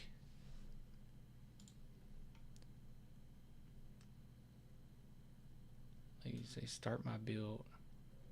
And I say I choose see, this is what it would look like. This is actually exactly what I use. And this is cool too because it shows you how much wattage it would take too. So when you're getting the power supply right here, you'll know exactly how much wattage you would need, so you don't get the wrong one there. Yeah, so literally you can jump on here if you're not 100% sure and just see what are some of the top ones. So you got Ryzen 7 and they got ratings here on the side, and you say I wanted the AMD Ryzen 5, has a good rating, and I add that on there. Okay, people like that. And then CPU cooler, you say I want something fancy like this one with all the nice pretty colors. That's $300. Motherboard, and it's good to have a motherboard that also has, most of them do, but have Wi-Fi, so you don't have to buy something separate for the Wi-Fi connector. Bluetooth as well, so maybe you want that one. And you do memory. And it's okay, I want these pretty graphics cards. Not graphics cards, I'm sorry. I want these pretty RAM sticks. I think I have 32 in here. Then storage. Choose your storage. Okay, you want an SSD, I'll choose a cheap Kingston SSD, right? Video card. This is just a graphics card. So the things that are the most expensive is going to be your graphics card, your CPU chip. Those are kind of the main ones, and then everything else you can get it cheaper, really. Well, RAM is often expensive too, but like this liquid cooler. You don't need a liquid CPU cooler necessarily, right? You don't have to get this, but you want something to look really pretty, you can do all that. And then casing is the same thing. Some cases are cheaper than others, right? I think my case might have been 100 and it was like 150 maybe. I think this one's really cool looking. So this white one is, this tower is 165. And most of the time you're going to need a mid tower unless you got a lot going on, huge graphic card and all that crazy stuff. Then you might need a bigger one. Then power supply. Let's go with 8. Let's go with 750. See, is that enough? Yeah, that's enough. Right now, all the wattage you need is 400. So, yeah, and then they got some expansion stuff, sound cards. So one thing that I added to my PC, you know, when you turn your PC on and it makes a little noise like doom or whatever, and then you turn it off and it makes another noise, like indicating like that it's turned on, it's turned off. I also like it when it's because I think that if it's your PC's messing up, it won't make a sound, so you know, okay, something's up. You know, you can add something like that in there. Then obviously you're gonna need some headphones, keyboards, but all this type of stuff, you know, that's compatible with every PC. The only thing you might have to worry about is if you're getting like a webcam, it might be USB-C, and if it's USB-C, you need to make sure that your tower has a USB-C port. You know, so like little stuff like that. Hold on, operating system. And then you don't have to buy an operating system. You can get Windows 11 for free. It just has that little watermark. Like my computer, I don't think you guys can see it. It's at this bottom down here. I got a little watermark. I'm not paying for Windows 11. And then, oh yeah, you don't need monitors. So, but you don't have to. This is $9,000. Why is this $9,000? Screen size 65-inch. What?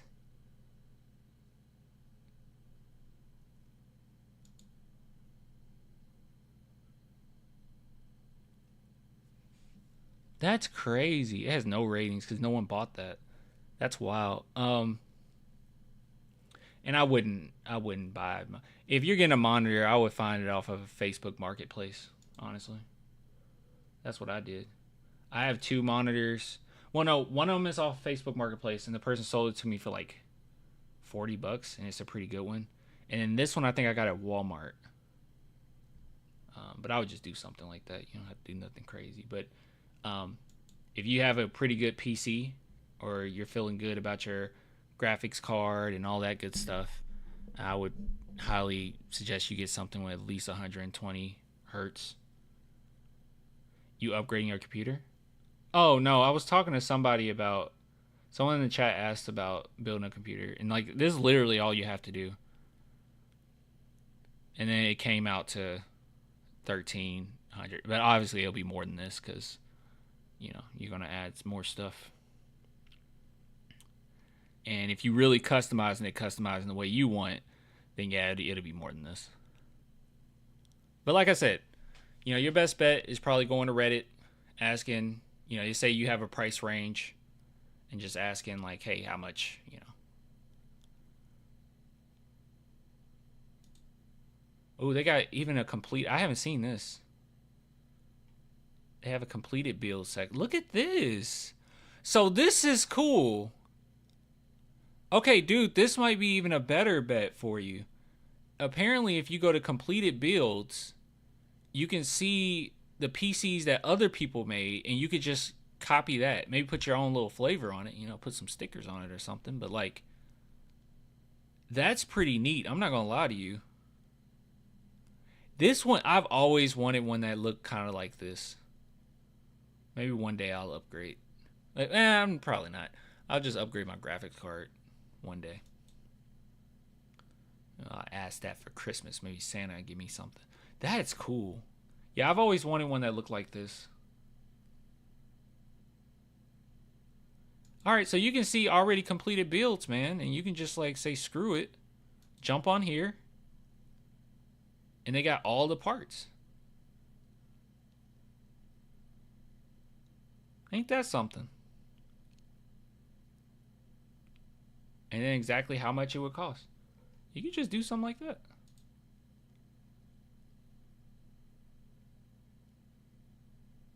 There's forums, Reddit pages, Discords, like pages like this too.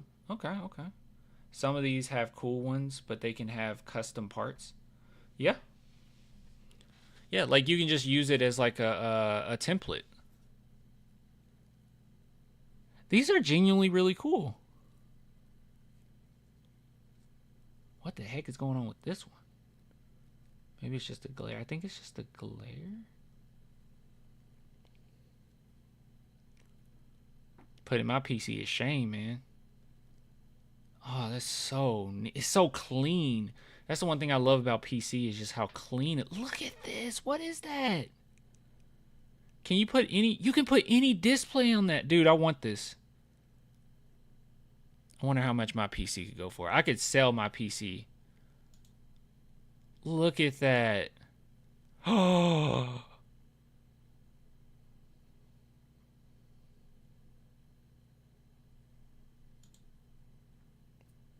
Dragon Ball. This is by far the coolest. What the heck, bro? Dude, I would have such a great time building this. I got to send this to my girlfriend. She wants a PC eventually, a PC built. Maybe in the future we'll do something like this. And it's under $3,000. How did they get this with under $3,000? What's the graphics card? A 4070 Ti. The graphics card is by itself is half the price of this entire thing. About Dragon Ball, what do you think about Daima? I like Daima. I think it's pretty good. I haven't watched the newest episode because didn't one drop. Oh wait, I might be 2 behind. I might be 2 episodes behind. Yeah, I didn't watch the newest episode, so. But I like it. Last one I saw was the Vegeta transformation, which was nice. That's actually just a third mini display you can do on any build. What do you mean? Shut up. What do you mean that's a third mini display? I can do this on any... You're telling me I can put... Well, I don't have any space to put it in my PC. Unless I can put it under? You're saying I can put that under? What is that?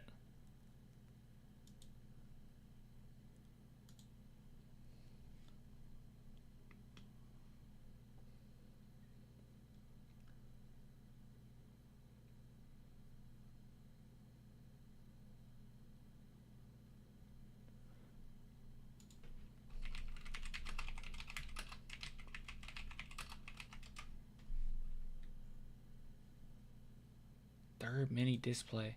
I typed that into Google, but it's not coming up. Yeah, this isn't it. I thought that was just a CPU cooler. Let's see if they got it on here. Is this it? Oh no, this is RAM sticks. Hold on.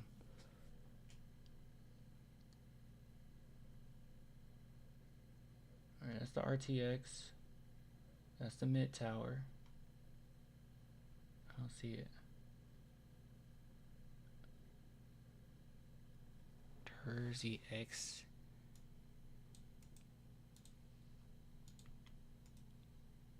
The heck does that mean? Oh, this is it. Oh, it's not that expensive at all. Still, I don't think they messed it up. It had those first Dragon Ball series vibes. Yeah, it's fun. I don't know why people don't like it. I feel like Dragon Ball actually ruined itself with Super. With all the, like, waiting for a new transformation BS. Like, who cares? Like, transformations mean nothing if they don't have good context. Or a theme. Like, Super Saiyan 1 was special not just because it looked cool. Yeah, it looked cool, but, like, what was the point of it? You know? It was things coming full circle, him coming into terms with his Saiyan heritage, you know, like that's big. Super Saiyan 2 was a big deal because it's like, you know, Gohan's arc of his full power finally unleashed, like, and it was build up to it. But nowadays, man, I mean, Ultra Instinct looks cool, but like, can someone tell me the theme of it? Okay, so I found it. I found what you were talking about. This is like literally the coolest thing ever. And I don't think you understand how badly I want this.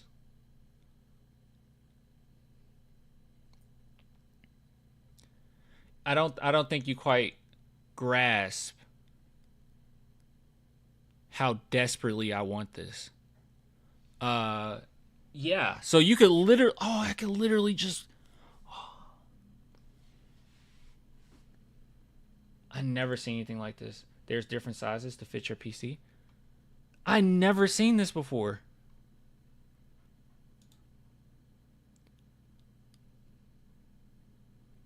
I feel like I would have to like, that's the coolest thing ever, dude. I feel like I would have to, and it's not that expensive either. It's like 60 some bucks. I would have to literally, what am I trying to say? I would want to change things up, you know? I would want to get a new graphics card and make it all look pretty. I would want the graphics card to be white. Yeah, just make it look clean. I don't know. Well, if I build my girl a PC, she's getting one of these, whether she wants it or not. It looks too cool. That is so dope. God, so cool. It's technically just an extra small display, not a sensor, but you can cast your thermal information on anything else, like animations on it. That's so dope. Don't remember the exact name, but you can use a HDMI port to plug it where you plug in your monitor on the GPU. Oh. Okay, so it's not like complicated to do it. So it's basically working just like, well, not quite like the fans, because the fans have to be plugged into the motherboard. It's working as like this light. Like I have a light at the top of here. And I don't remember where that's plugged in though. But yeah, it just needs power. That's all you're saying. It just needs power. Wait, no, wouldn't it plug up to the motherboard? Either that or your motherboard where you can hook it up. Okay. But it depends on your computer. Oh, okay. So cool. I'd never seen that before. Well, there you go. Frosty. I think it was Frosty who was wasn't it Frosty thinking about the PC?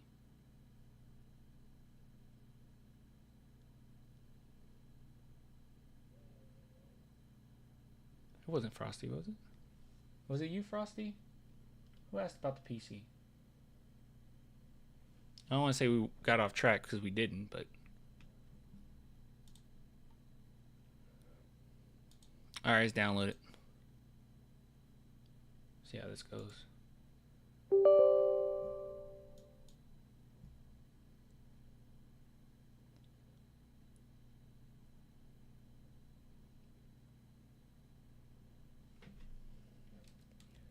Alright, it's launching, I think. We gotta give it a second. We should take this off.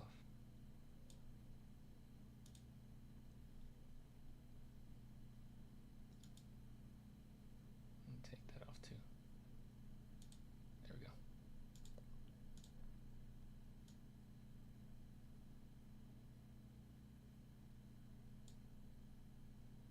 See if I can make it a little smaller.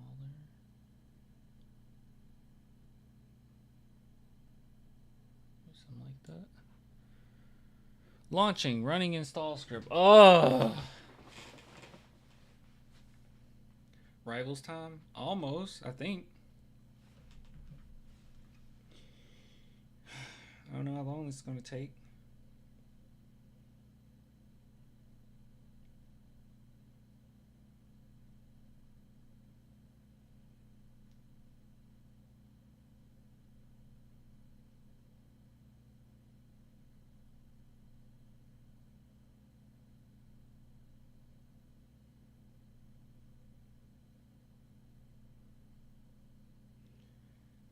This is the weirdest bot ever. I see a bot under my video and it says high quality video content. There are some things I don't understand. I have to address of a wave field chain that contains USDT, and I have the recovery phrase laugh, nominee, buzz, game, exposed field, wash shoe, world, sadness, bicycle grain. How should I turn them into Bitcoin? What? Oh yeah, season 1 Gohan Beast is coming for Sparking Zero.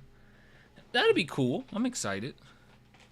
See, even that transformation. I mean, the theme of it isn't that cool. Like, they should have. It's literally called Superhero, and he didn't even dress up as Saiyaman. So that's lame. And number 2, yeah, I felt like the stakes weren't that high. Like, okay, Cell's about to kill Piccolo. All right, you've seen that plenty of times. What was it? Okay. It should have been he took out Piccolo, and now he's getting closer to Pan. And like, he runs up to protect Pan, hits him out of the way or whatever. I'm not an artist or anything, but smacks him out of the way. He crashed into a rock or whatever, a boulder. He's messed up, right? He's messed up. He's bleeding. He's coming in and out of consciousness, and then you see him getting closer and closer to Pan. And like he just unleashes, just unleashes.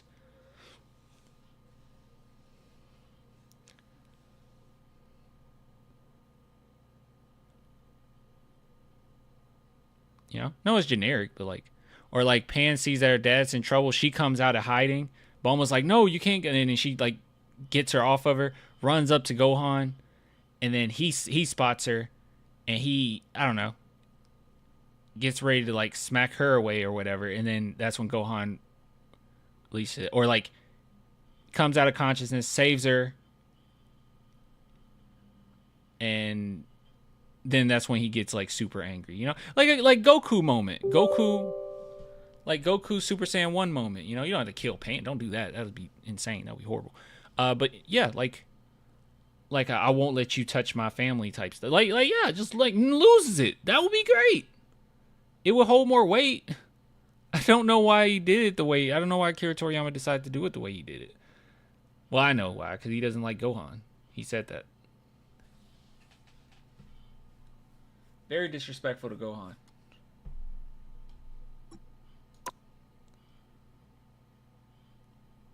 right, let me make sure this isn't turned up too loud.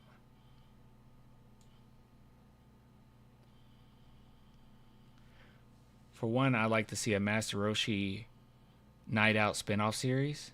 That would be really funny. Yeah, that would be enjoyable. You don't even know the score. What's the Mitch criticism? Bad rotations. Spurs were trash, and Mitch was even worse. Oh, you're asking him what the... Okay. Talk amongst yourselves, I suppose. Allow, I guess?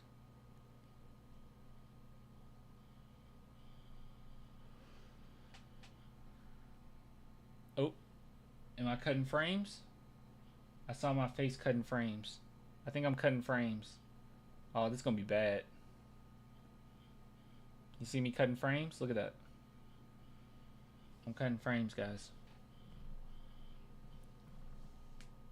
Not looking good. Not looking good so far. To live stream and do this at the same time. Not looking great.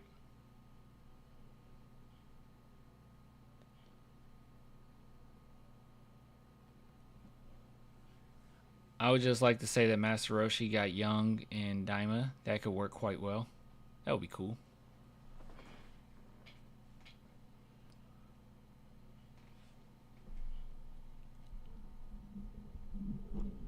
It just bothers me when people get like frustrated or angry about Daima, because I just think, like, I don't know, it's Dragon Ball. It feels like Dragon Ball. I think we got a little too wrapped into the spectacle, Super isn't good. Super is like pretty lame. Like, there's times in Super that I enjoy it because it's the characters that I love, but like, nothing really has a cohesive narrative. Really, like, it's nothing. In OG Dragon Ball Z, everything led into the next. Everything led up to something. It always felt like it was leading up to something. Super doesn't feel like that. Each arc is just kind of independent of themselves. Like, what effect did, maybe the first arc had an effect on things, but what effect did the Goku Black arc have on the story at all? Like, if it didn't happen at all and that arc didn't exist, what effects does it have on the story? There is none. It's nothing. Nothing. Have not seen Daima yet. Watch it. It's good.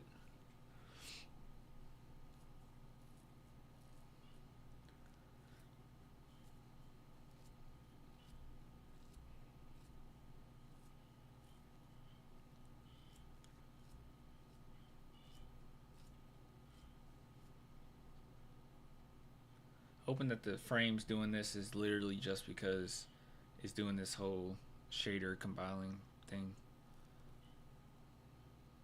Clan, how are you talking about it? It does sound like some soap opera.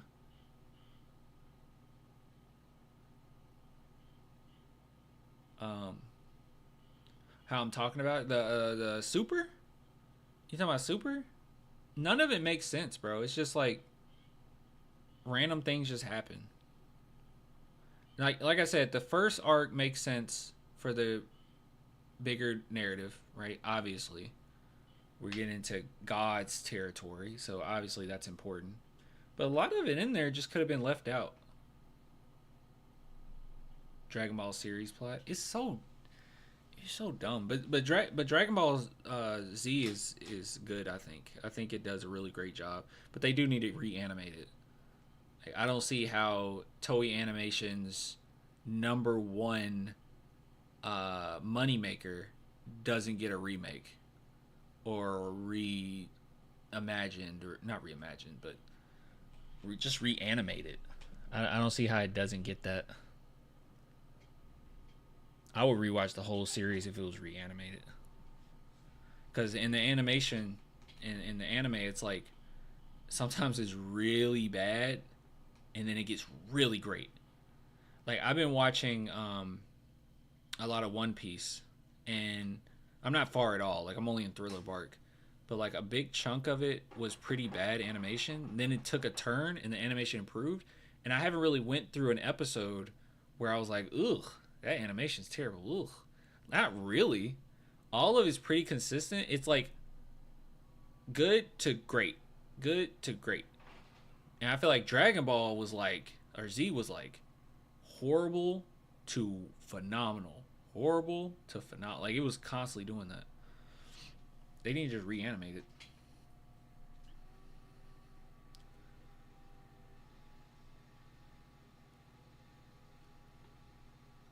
Clan, you watched the Daredevil teaser? Yeah, that was cool.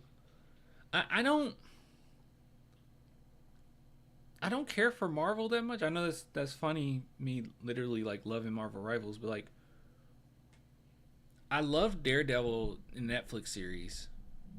I'm just always worried when Disney get involved with things. They over CGI things. It doesn't feel as authentic. It always feels like some type of interference, right? Like Deadpool make a quadruple gazillion dollars, and honestly, that movie sucked. I mean, it was parts of it that was funny. You know, I thought the first scene was really funny, but like the movie as a whole, it's slop. The story's dumb. That's not even Deadpool. Like, yeah, is he quippy? Yeah. Does he make like inappropriate jokes? Yeah. That's Deadpool. But like, the whole idea that he would want to join the MCU and the Avengers, no, he wouldn't. He would never want to do that. It seemed like Disney was like, let's make fun of ourselves, but then at the same time also say everyone loves the MCU. Like, you can't actually criticize yourself. You can only do it because Deadpool's saying it, but you can't actually, because real criticism and real learning from what you've been doing wrong would actually have him not want to join the MCU and be his own thing. You know what I mean? Like, right off the bat, I was like, this isn't Deadpool. Why would Deadpool want to join the Avengers? Like, the whole point of the other movies was that he's going to do his own thing. I don't know why he would do that. And Deadpool 1, I think people, talk trash about Deadpool, but Deadpool 1 actually had a lot of heart. I didn't feel like it was this corporate, it didn't feel like this corporate influence over that project. About time. About time? All right, let's see how this goes. I have no idea what my frames are in this game.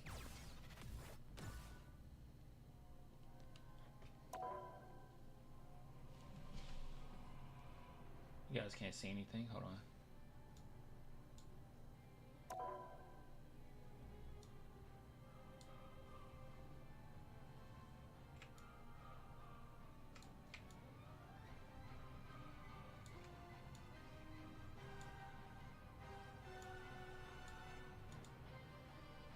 Is that sound okay?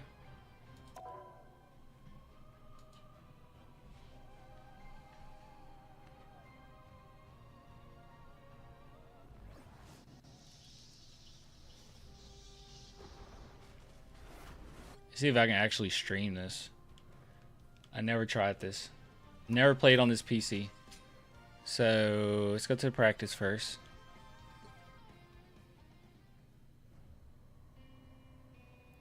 Better now than earlier. That's good. You miss peak Mando.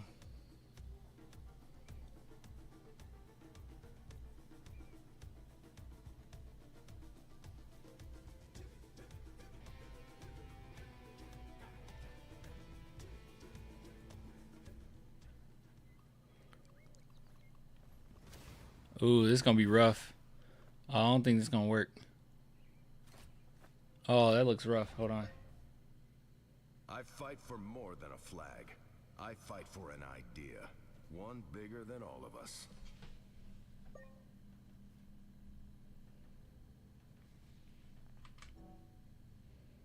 Yes, sir.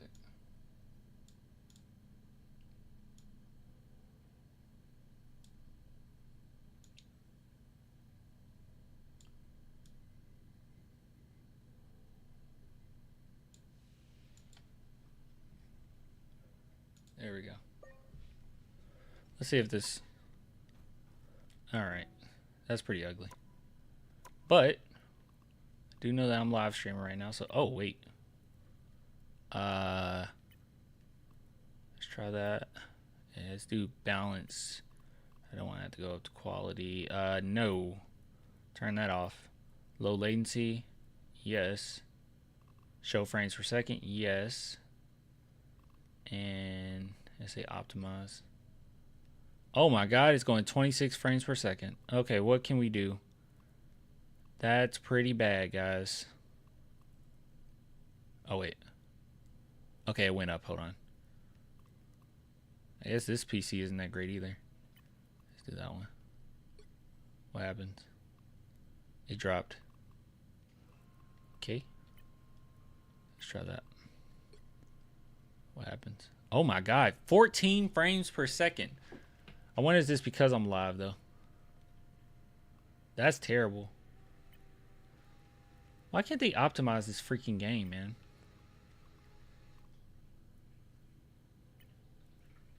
Let's try Intel. What happens? Terrible. Okay, so that's literally the best one then is this one. Now it's 29. It went up. And now it went back down. Hold on. What happens? Oh gosh, I don't want to go up to quality. That's going to be horrible. Let me do optimize again.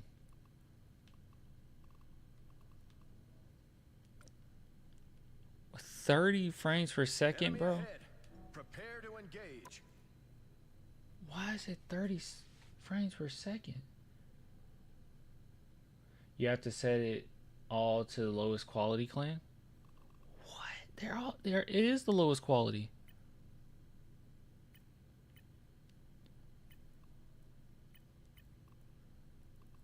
literally the lowest.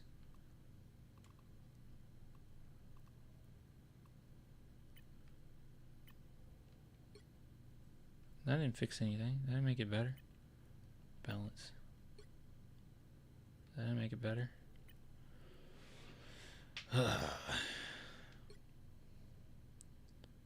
This is insane.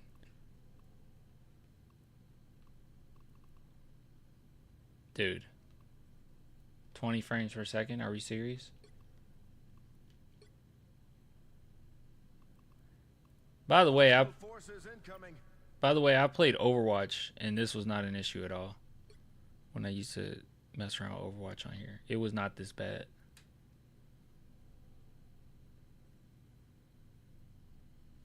Oh yeah, that's true. Let's do that.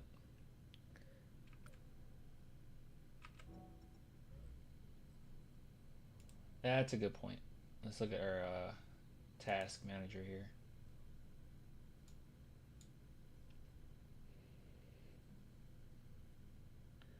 All right. My arrivals is using all my memory, which is good. Very low. All right, we'll close Google Chrome. Close all of that in task. Jesus, that scared me. Enemy ahead. Prepare to engage. Streamlabs need to be up. Stream Deck needs to be up. Steam Web Helper need to be up. What else is very high?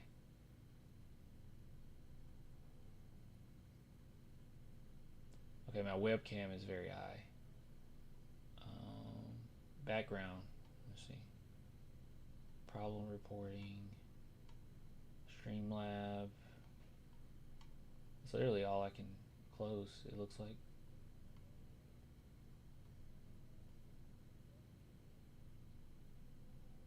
I don't know what that is, so I don't want to mess with that.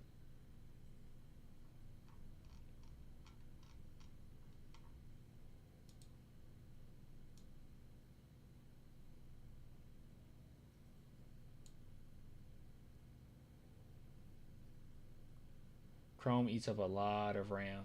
Okay. So you think that Enemy ahead. help? Prepare to engage. That might help then.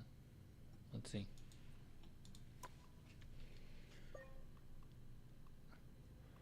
Alright, so let's...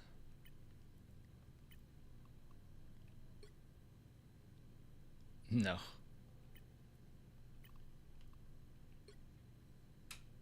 This is insane!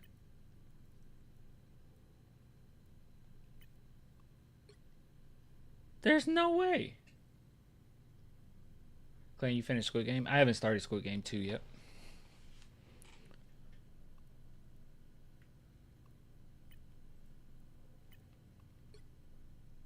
Yo, this is crazy, y'all. Balance.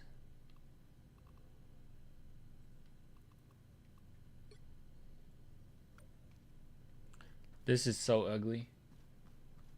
Oh my god, this is so ugly. This was horrible.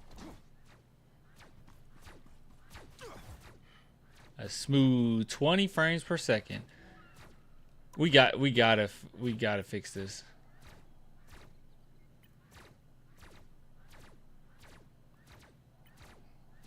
Maybe this one? How did that lower my frames?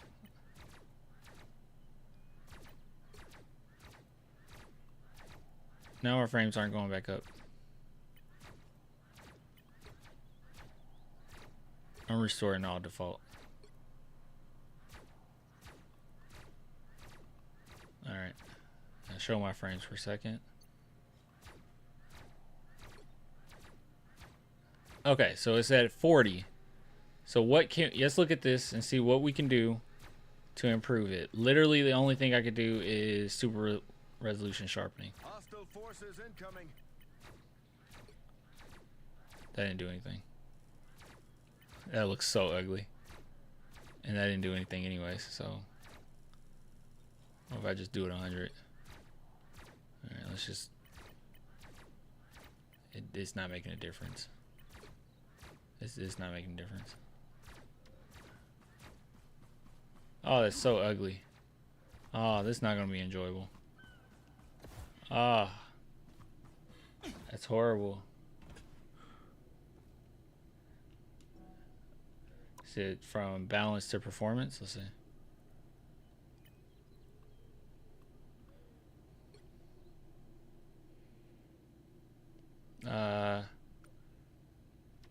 No, I didn't really go up. It's pretty bad. I have no idea. Once there's a bunch of stuff on the screen, because this game is insane, I don't know how this is gonna do.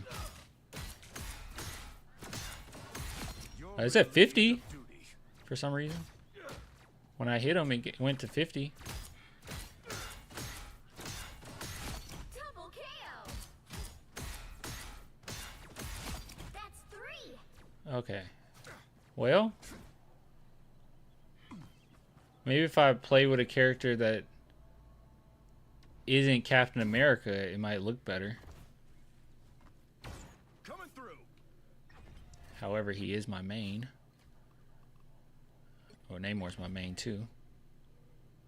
I am the ocean's avenging son. You will get no love from me. Still pretty ugly though. Denizens of the deep. Just as I don't see how I'm gonna enjoy this.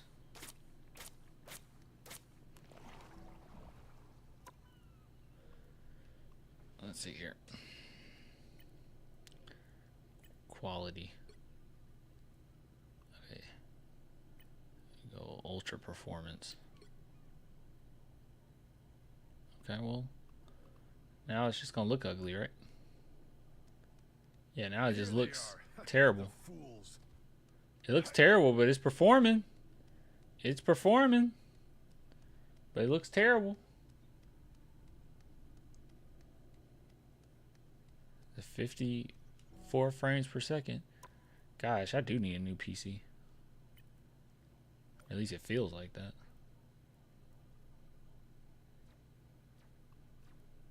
The blurs make them cool.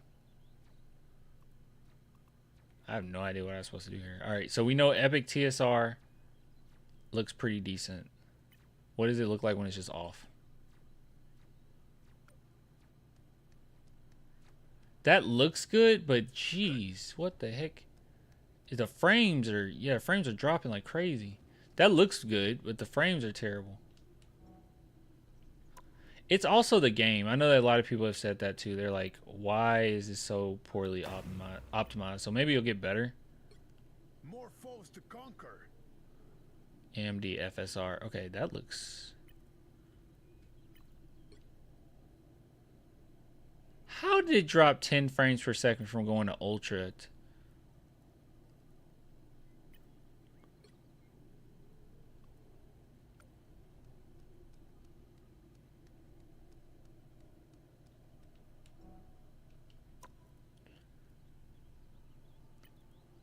It's literally making me want to drop money on a freaking graphics card.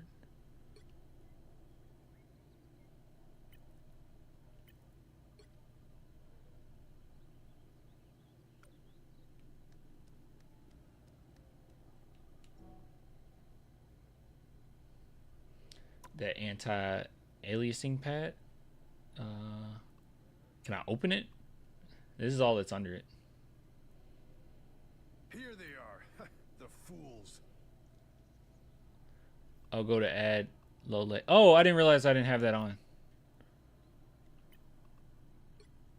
Okay, that did improve it. All right, and then this one, I don't think I need this. Wait, it improved it for a second. Wait.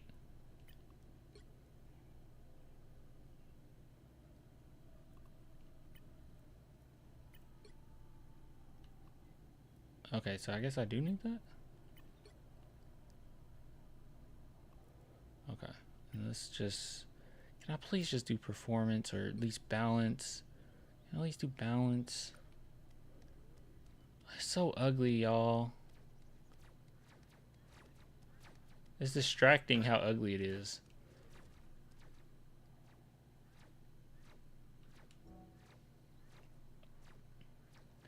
Yeah, I'm gonna do that. Switch AMD to a Here they different one. are, the fools. This is the one it had it on before. Alright, nothing changed. Alright, that one really messed it up. That one's 46. That one's 42.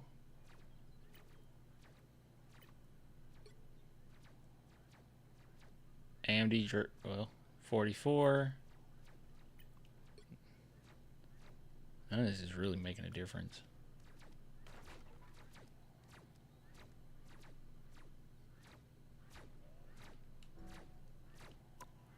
Also, let's Here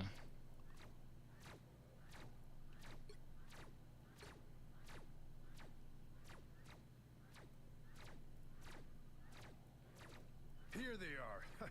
all right, let's do this. This was the best one, I think. And performance, I think. Right? Okay, now it's not even getting what it was before.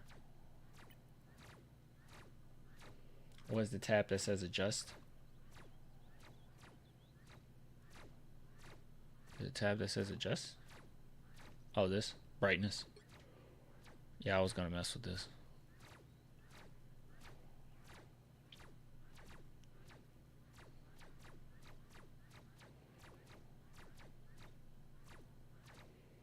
All right.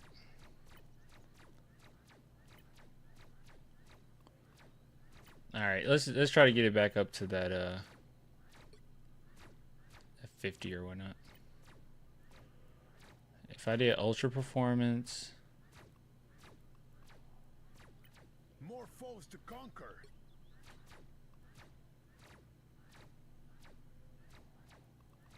and I did texture detail medium, I did this medium.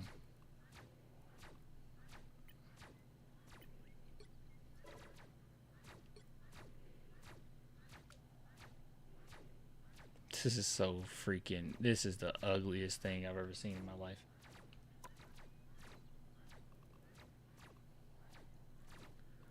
Sharpening to 50? Oh. Yeah, it'll help a little bit.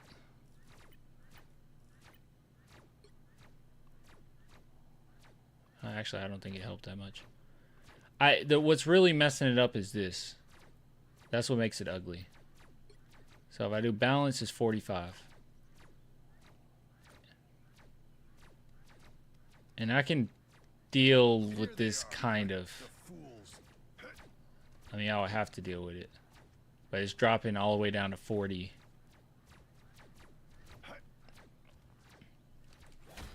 Yeah, I might have to get a good graphics card because this is crazy. I don't know when that would be though. Ugh.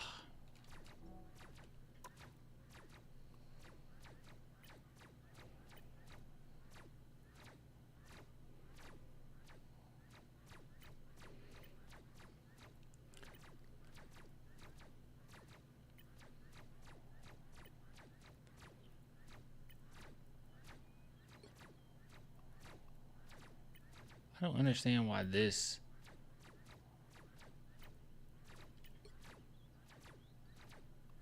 Probably some other stuff I have to do. Target display? No.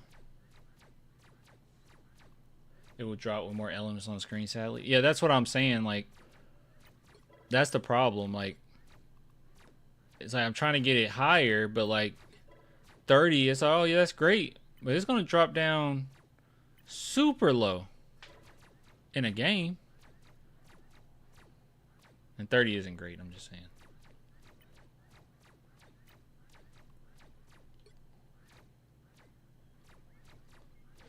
Oh, Lord. Can you switch to audio stream only? Maybe seeing you could help. Not seeing you could help. Let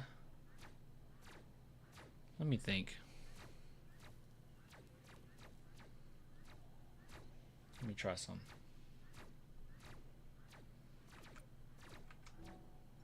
Here they are, the fools.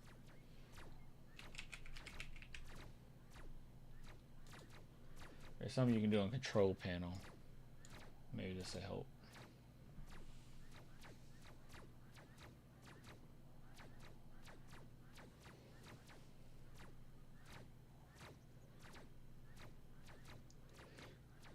Give me a second.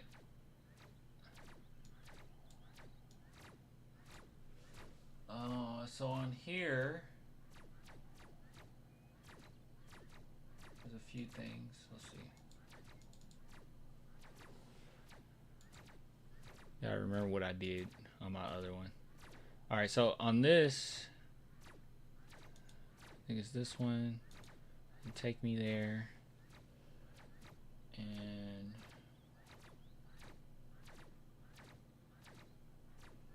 was it texture filtering? What was it? More foes to conquer.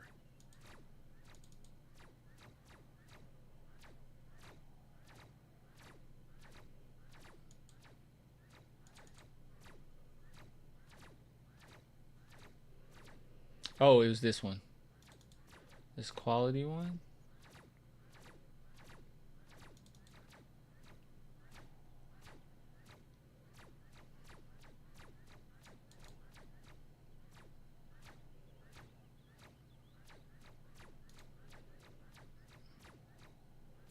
The performance. I think it's performance that you set it to. And then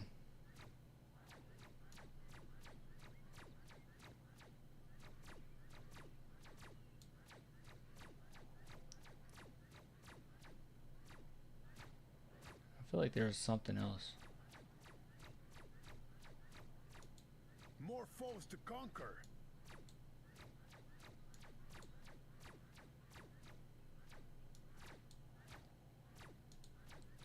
Why is it lagging like this? I'm clicking on it. Update drivers. Yeah, let me try. Give me a second. I'm clicking on the wrong ones because this thing is like lagging.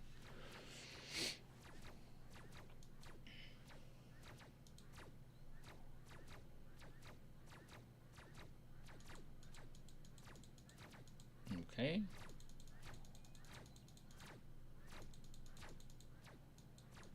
Okay. Alright, that's not what I needed. Please. Come on. Performance. More foes to conquer.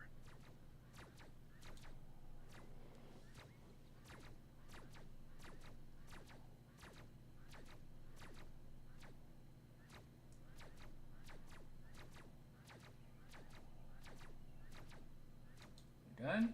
Good God.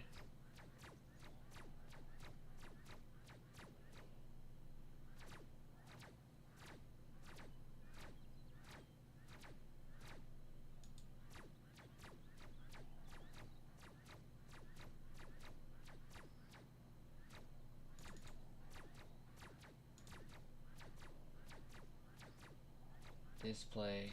Okay.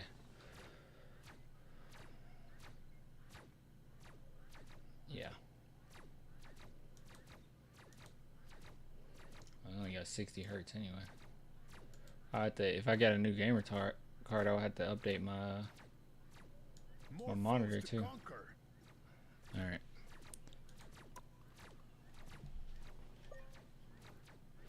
All right. Let's see.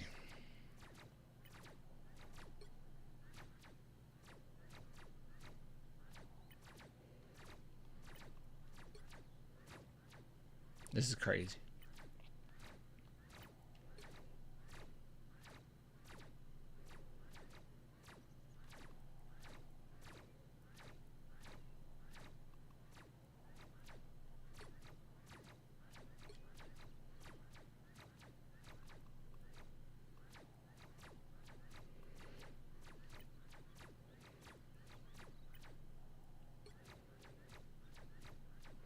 I'm so close to saying just screw it and just go play.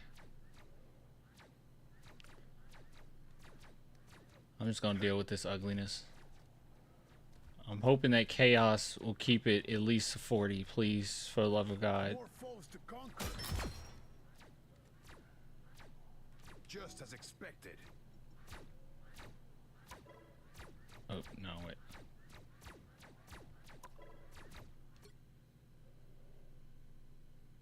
How much RAM do your PC have? I'm pretty sure it's 32.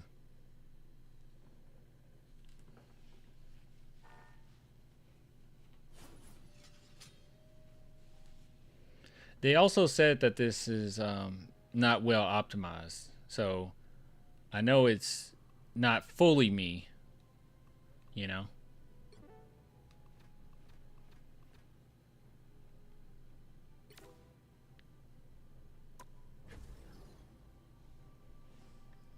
I know it's not all me.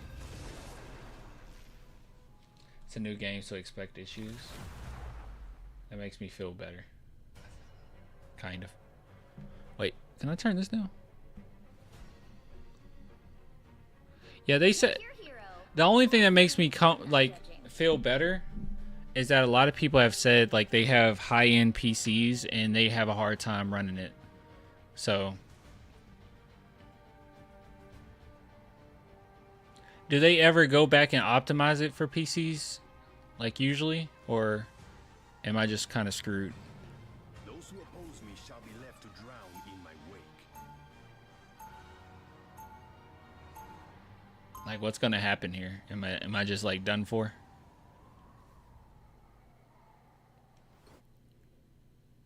My kingdom It's shall at 30. rise as It's at swiftly as 40. the seas. It's at 40. It's at 48. It's at 46. 30 seconds before you attack. Get ready. Oh, that looks awful, y'all. I thought we were supposed to be on the same side, Frank. We are now. But in this business, that can change in a heartbeat.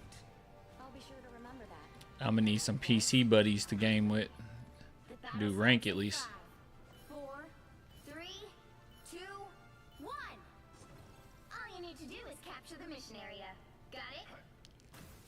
We'll do this the same way we always do. All right, guys. I'm gonna try my best with this horrible. See how skilled I am.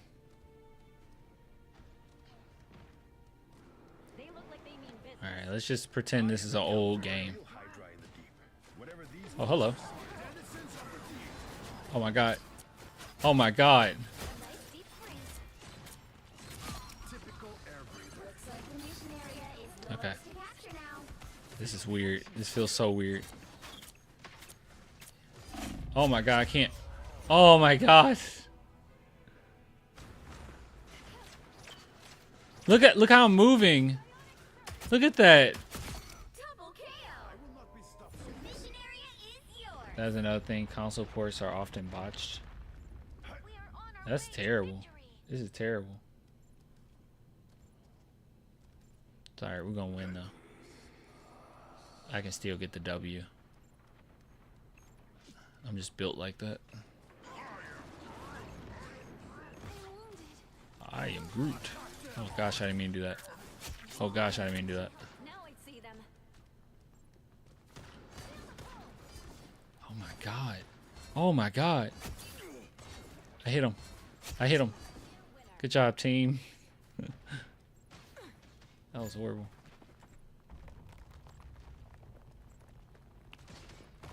What am I? Invisible? Person switched, so I no longer have my upgrade. But that's okay.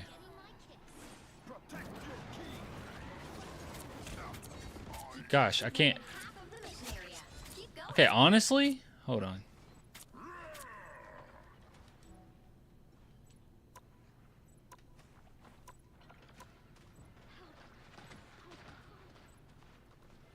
What? Mouse horizontal. How do I optimize it for my freaking... Yo, what? Help, friends. They will attack Oh my God. them once and for all.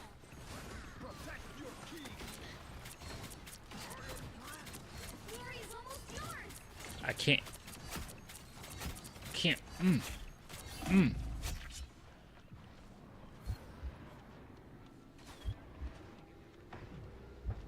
lost. I'm trying my best. Trying my best. Where we at? All right. Check this out.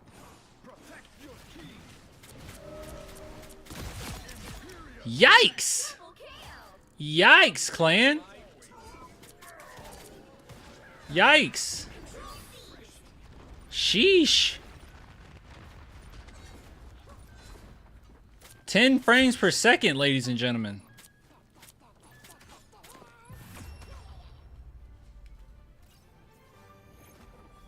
Rank? Nah, this is just... I'm not going on ranked with this. I can plug in my PlayStation. We can do ranked. Not tonight, though. But no, I'm not doing that, man. You kidding me? But I don't mind going on live and using my PlayStation and going ranked. I am the ocean's avenging sun. Because then I'll have better frames. This is horrible. 30 seconds before you attack. I still managed to kill some people, though. So that's good. Mantis, yes, I am a god. But stop staring at me.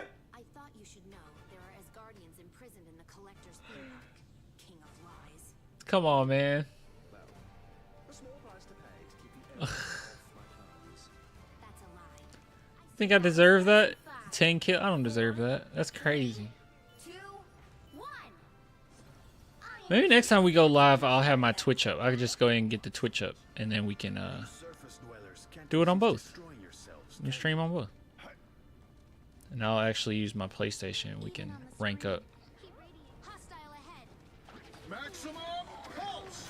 I don't think I'll play with anybody. What am I doing, clan? What are you doing? Oh, you're in the open, clan. You're so trash. Actually, playing Penny would probably be a good idea. Let me not get up here with him. All right, let's.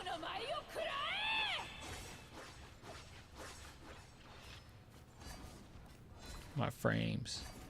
They have an advantage over me.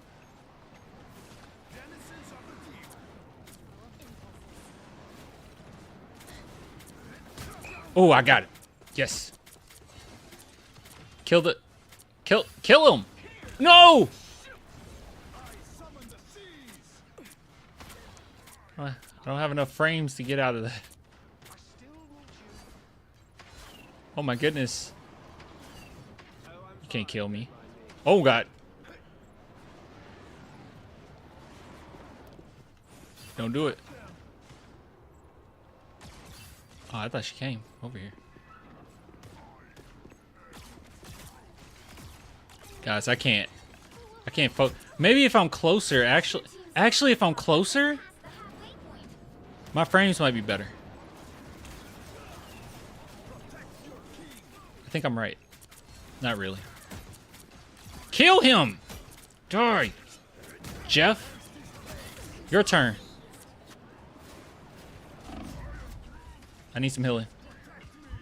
Come on, Mantis. You're right here, Mantis. It's okay. That's what these are for. My boy. Don't use it. Years of Overwatch, ladies and gentlemen. I'm trash right now, and I'm still managing to do something. I know my limitations. Is that a move? Oh, God. Oh, God. Good job, team. You're doing everything for me right now. Good job. Do we still have it? We still have it. They suck.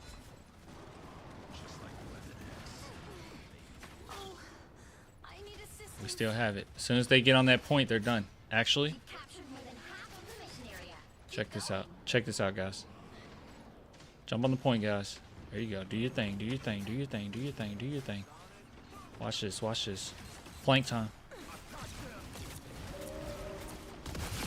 Yikes! Clan! Clan!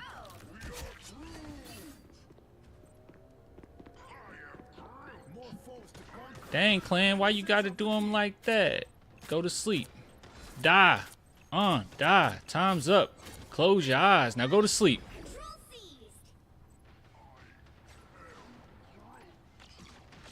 Oh crap, they all spawn together. Oh my gosh. Hawkeye's after me. Oh no, I gotta be smart. He saw me.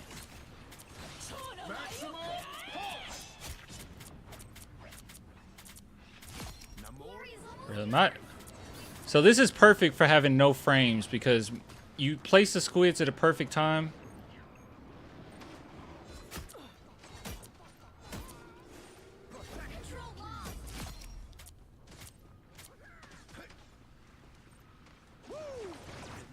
They're close to getting it. Crap, that sucks.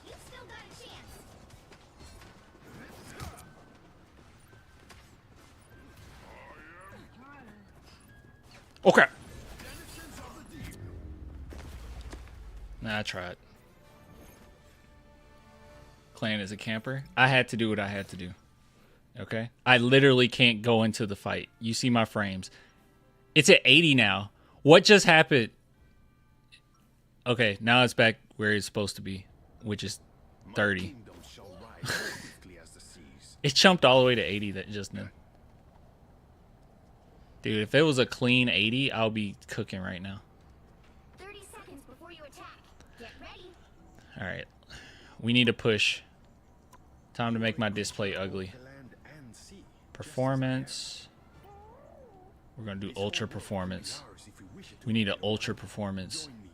All right, we're at 60 frames per second. All right. Look how ugly this is. Let's go. This is horrible.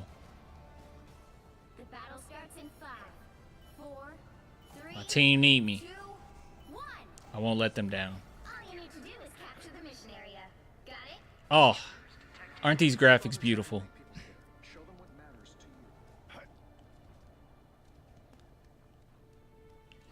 Tear down this wall, y'all.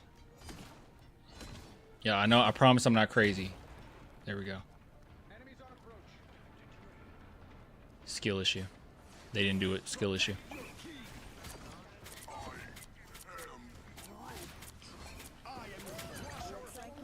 You're not me. Stop trying to be Namor. You're not me. You're not he. I'm the best.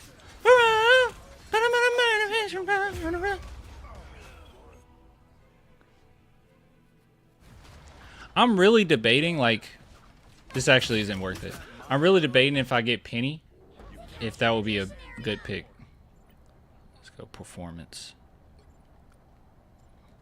We'll have 2 tanks. We only got 1 healer. Yeah, I think that's a good switch. Oh, wait. I got my ult, though. I'll wait. Let's use my ult. Y'all want to see some more campers? Some more camping? Let's do some camping. Let's do some camping, baby. I love camping. I think I can go around here. Hopefully no one sees me.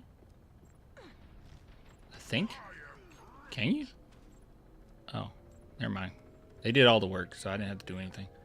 But how do I get up there? Like, without using my thing? It doesn't matter. They all died, so. They ain't going nowhere. Alrighty. This is gonna be a wrap.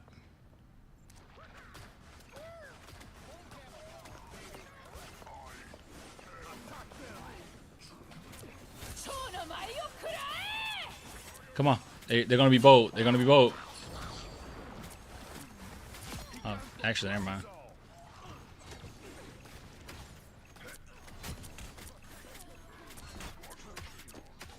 Oh wait, there's an Iron Man behind me. He's behind me, isn't he?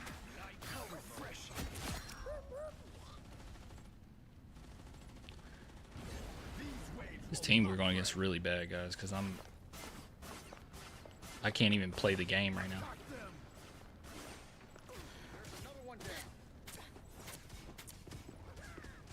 You've captured more than half of the mission area. Keep Nice. going. I need to be doing damage. What am I doing? Thank you, buddy.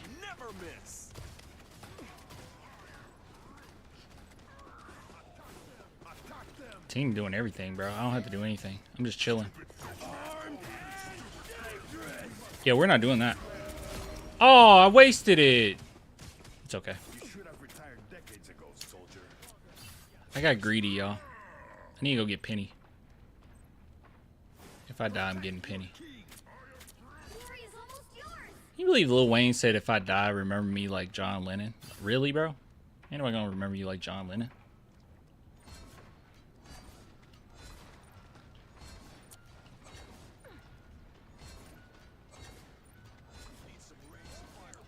Oh, he's trying to be me. You can't be me. Knock it off. I have no aim. You'll have to keep fighting until we have a winner. There we go. KO. Trying my best here. Ooh! You gotta have aim to play with him, man.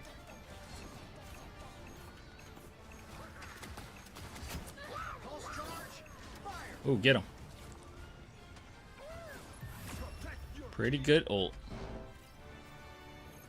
Your team is terrible? Dude, I'm terrible. I don't have any frames. I'm terrible. My team was fine.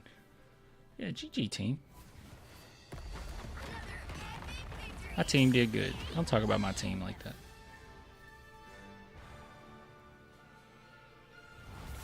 Look at that. And as far as I'm concerned, what did I do? 29 kills?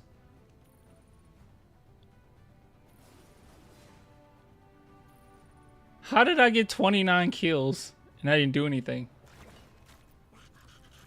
That's crazy.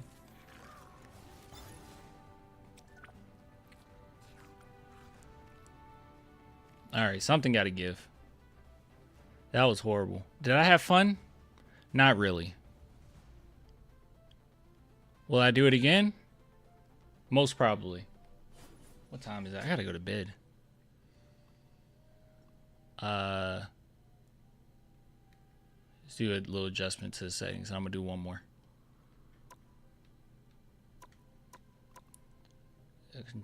Not control areas. Display. Let's see what we can do here. Epic TSR. Do performance. Screw that. Let's do balance. I don't want it to be ugly, man. I can't deal with ugliness. Anything less than the best is a felony. A great rapper once said that. Okay, honestly, low latency might have improved it. Like turning that off. Let me see. Let me try it again. No, I didn't do anything. Just bring sharpness down to 60. It might affect it when I'm actually in game. It jumped to 40 that quick. Jeez, man. Alright, whatever.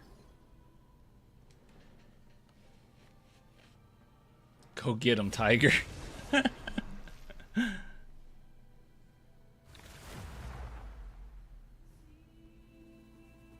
I'm definitely going to play PlayStation next time.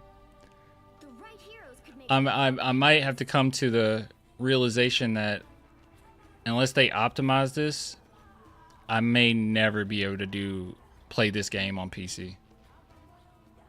It's better on my gaming laptop, but it's still not great. And 60 frames per second in a game like this is not good enough, especially when you're going against like other good PC players. Like, they're gonna have good PCs.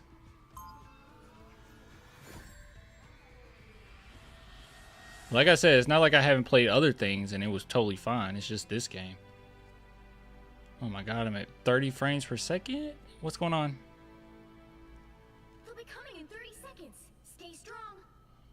Oh, well, I don't know what's going on. Let's go back to what we were doing.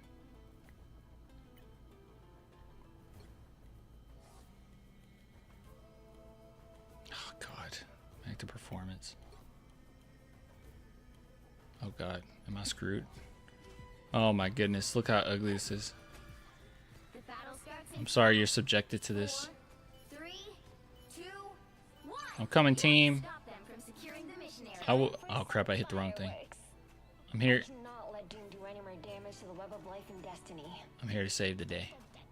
No worries, okay? No worries. I want to set it up right here. This is a bad spot. Right here. No, wait, that's too much in the open. Right here? Right here. We'll do it right here. I can protect it from here. Alright, there we go. Time for some fireworks. Oh, wait. Hold on. I gotta get cute with it.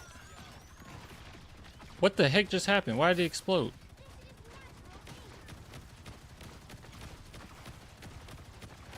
There's too much going on, dude.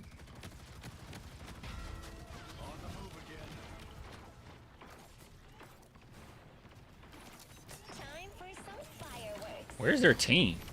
Oh, God. Just gotta keep shooting. Just gotta keep shooting.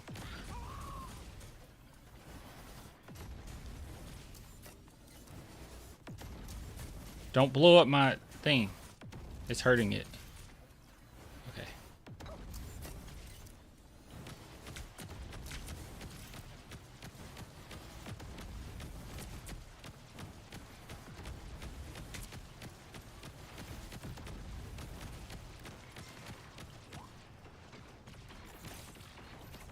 This is gonna hurt. I missed it because I can't see anything. I'm so addicted to this game that I can play it like this. Maybe this will help my skill level. Jeff, how did you die, my guy? It's okay. Gonna miss you, Jeff. Oh crap, crap, crap, crap, crap, crap, crap, crap. Kill it, kill it, kill it, kill it, kill it. Regular size weapon for you, Punisher. Nope.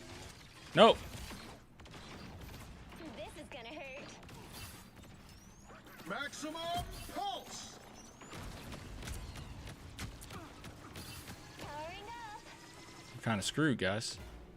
Unless you can jump on there. Oh, he's dead.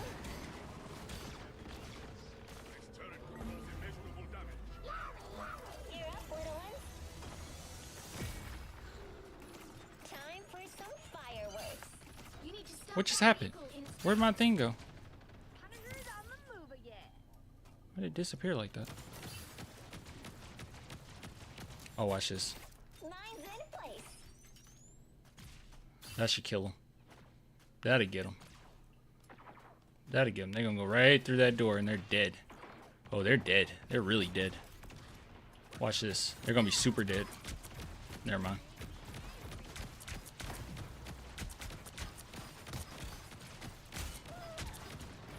Time for some fireworks.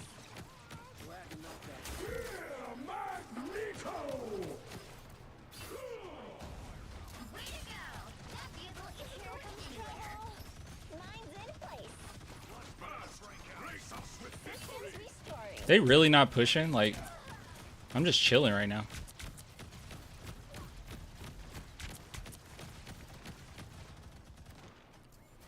It's nice. It's actually nice that these players aren't good because I have no frames. I'm at 26 frames per second, by the way. Jury, executioner. Mine's in place. My way. Done. Looks like I'm the one doing So the much fun. punishing today. Dang, she said, look like I'm the one doing the punishing today. Jeez. She's a savage. Time for some fireworks.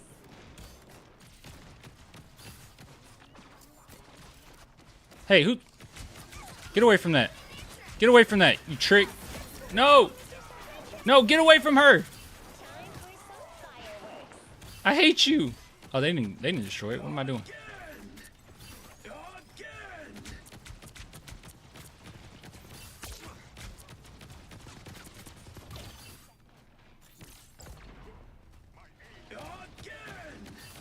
That's okay. You can destroy. I should have destroyed it myself. Then the cooldown wouldn't have been as bad. I saw I was on the brink of death. I don't know what I was doing. All right, ready? Where should we put this bad boy? You stop them in their tracks. That's too easy for them to destroy it. Let's do it right here again. You know what to do, spiders. All Alrighty, let's expand it out. Let's put some mines. Alright, alright. Where else we want to put some mines? They were going through here. I didn't like that. That's not something I was happy about. Let's put that right there. And the reason why you put that on there is because they can't see it when you do that. I can see it, but they can't see it. I'm having a good time right now. I'm just chilling. 3 kills. But you know what? I had the coolest kill. But have you heard Kendrick, though? What? Oh my god! You said the frames look fine. Do they look fine now? Look at this. The frames are not good, man. The frames are terrible. It's not a consistent cool 60, you know. If it was, that'd be fine. But it's dropping all the way down to like 20. Let's see.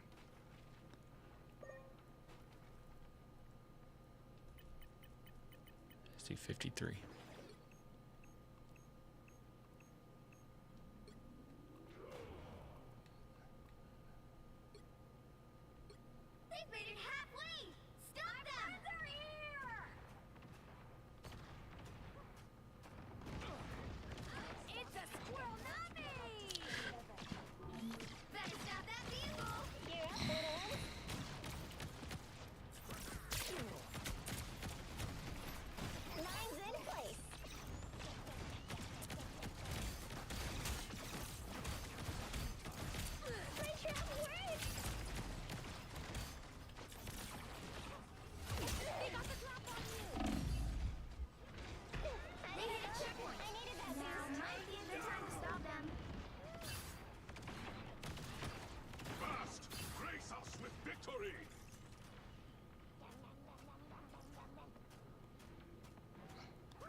Nice.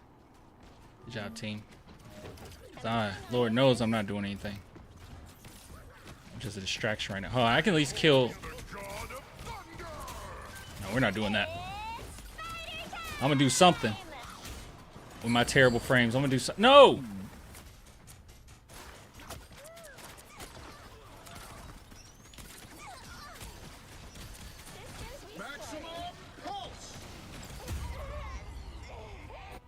Well, ain't that beautiful? It'll get better. Don't worry. Can't wait to put my PS5 on here because maybe we can go live tomorrow night. That'd be fun. Look, you don't even see it disappear. Like, it doesn't break. Look at that. That's how bad it is. You can't even see the dang thing break. It just disappears. Nice. Where can you set up a good... Here. Where they can't find it. Or at least make it hard for them to get to. Let's do it right here. Hey, what are you doing? No! Get away from it! No!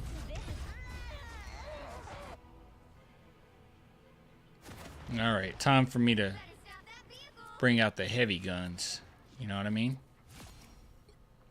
Time to bring out the heavy guns. My original main.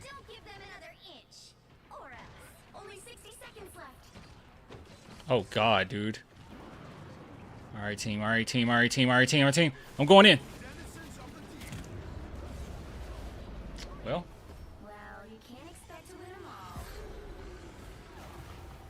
Well, that was terrible. Now that wasn't enjoyable at all. Oh, now it's at 96 frames per second.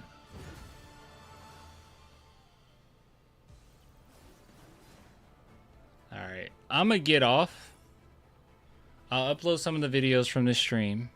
But, I wonder if there's a video, like, on how to optimize this. Because this is bad. Like, this is... Or maybe somebody on Reddit, bro. This is really bad. It'll be nice if I can play on it. Even if it's 60, like, I know I'll have a disadvantage, but at least At least I'll be able to like do things. Yeah, let's get out of here. I'm gonna look up some videos and then go to bed. I will talk to you guys later. Tomorrow is today is my sister. We celebrate my sister's birthday, so I will be leaving. But I'm planning to leave in the morning and then come back that night. So I should still be down to play. I might need to study some. I have to study some Japanese. I haven't done that in a day, so that's not good. Let's exit this. All right, that was not enjoyable. All right, I'll give it to you guys later. Oh, if you want to be a teacher clan, you need to stop listening to rap. Rappers can't into grammar and correct vocab. Too much bad influence. This game is a waste of life. What?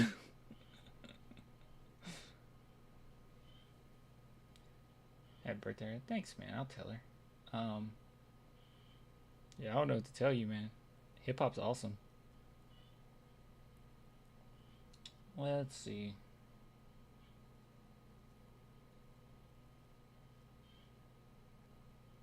No tactics here whatsoever, let's face it. Oh, this game? No. No, this game is actually pretty deep in tactics. What you were seeing there was just nonsense. Like, it's some quick play game. Everyone seemed terrible. My frames are all over the place. I'm just doing whatever.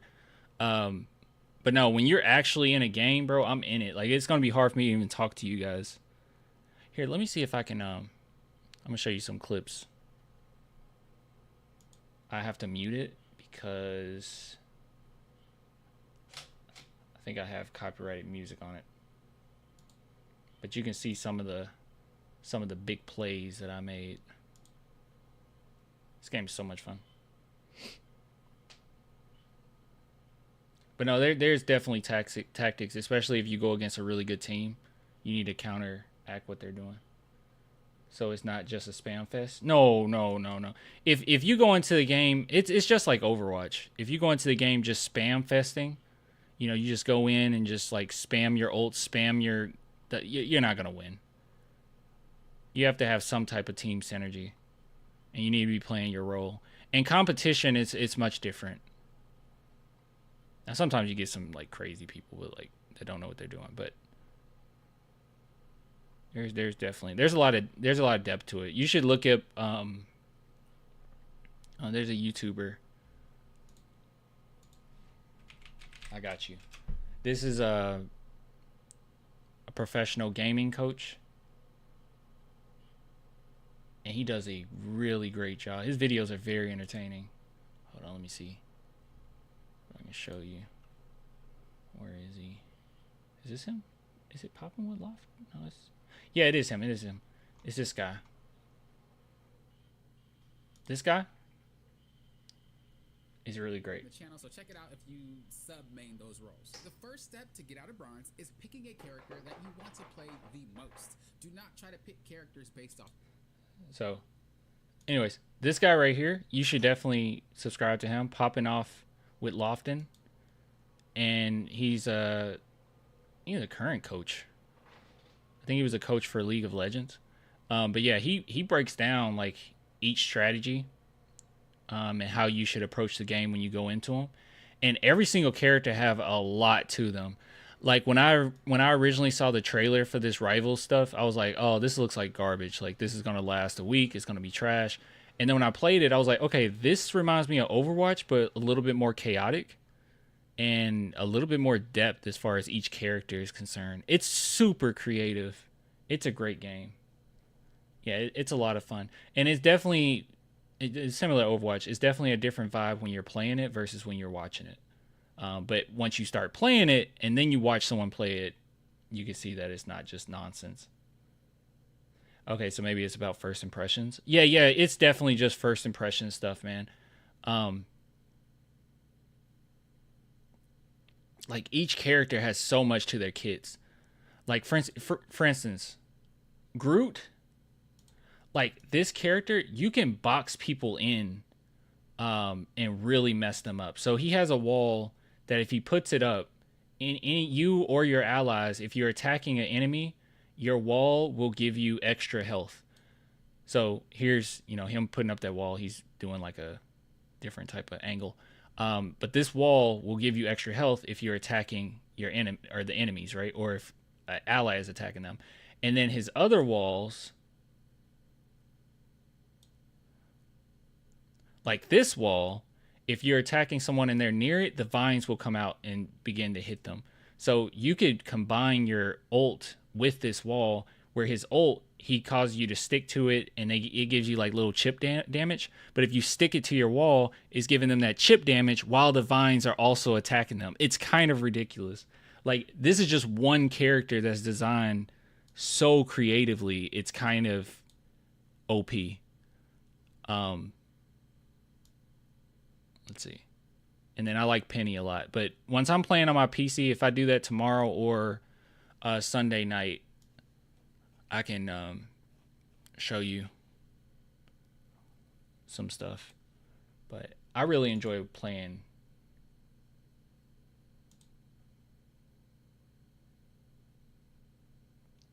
Yeah, no, I understand. Much too often they just want to cash in on a popular brand with crappy content. That's how I felt when I first went into it. Cause I'm like, Marvel game, it's going to be bad.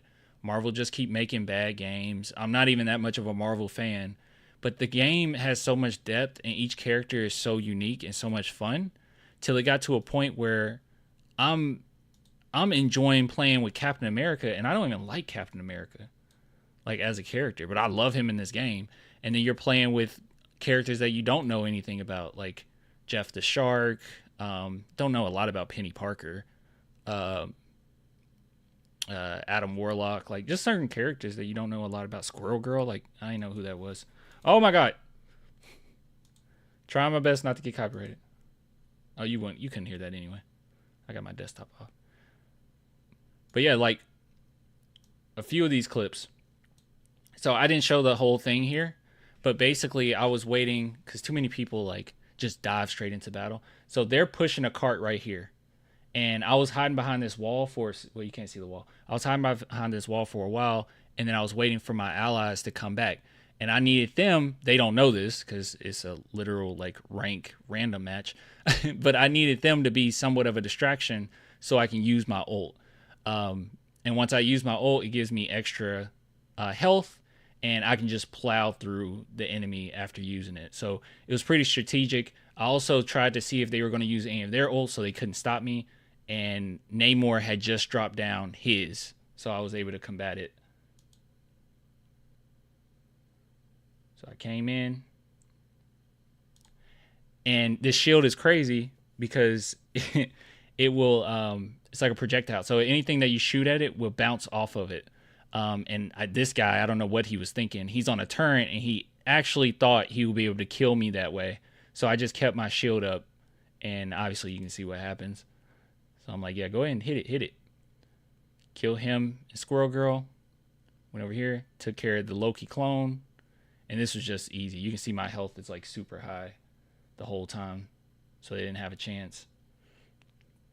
This is another example of that.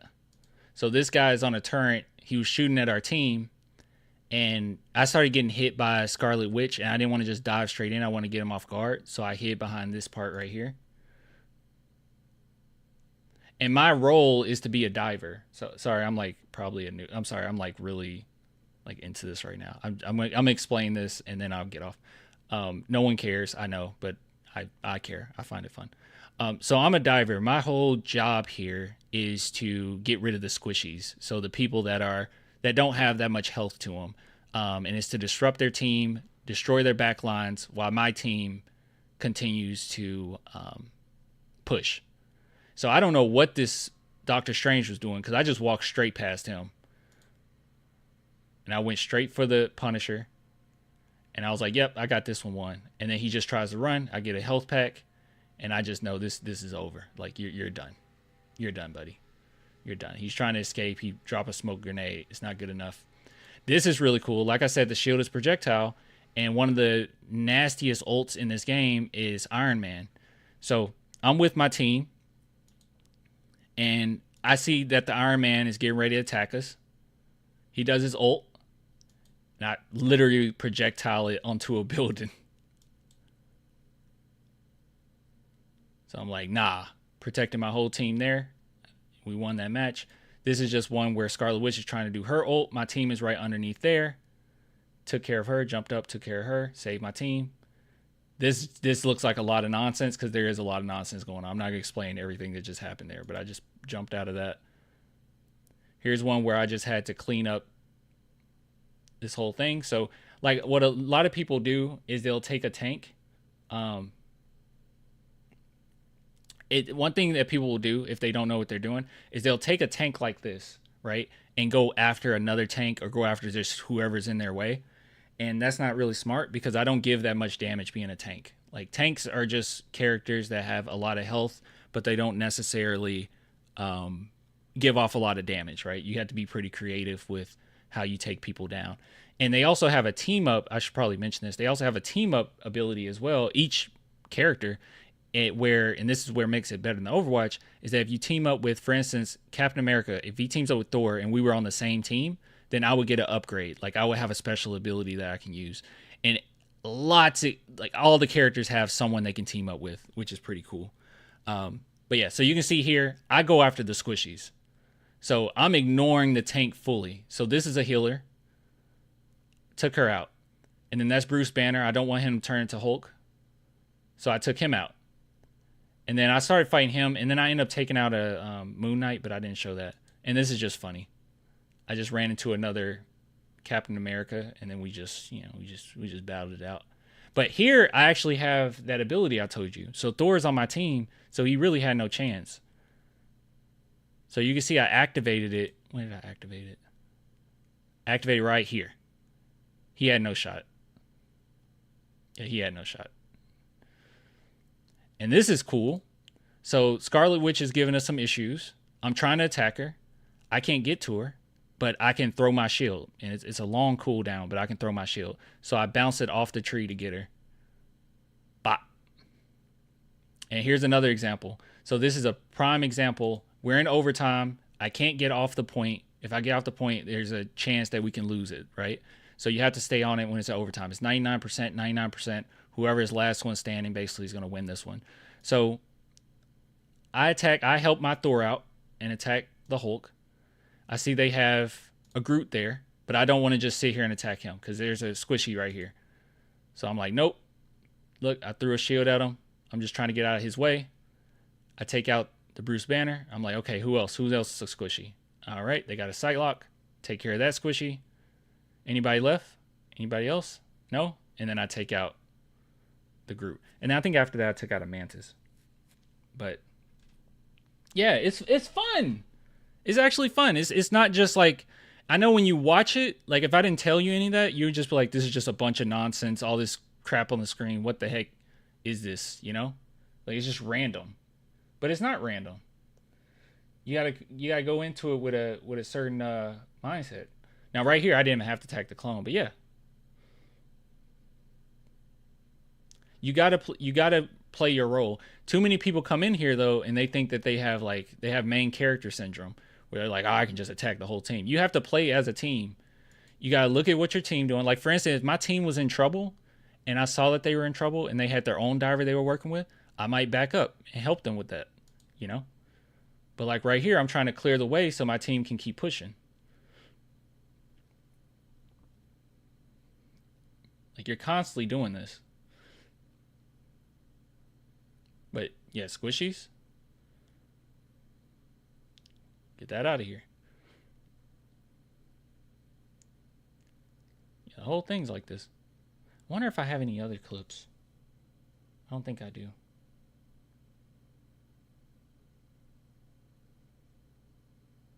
Yeah, I don't think I do.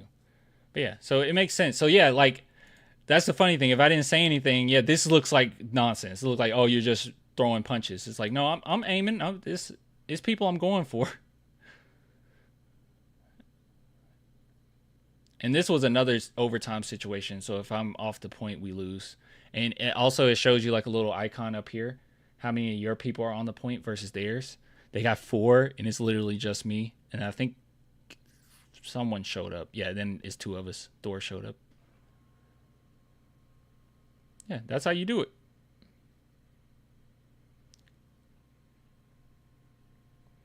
But you're constantly trying to attack the back lines, attack their healers, make their life miserable.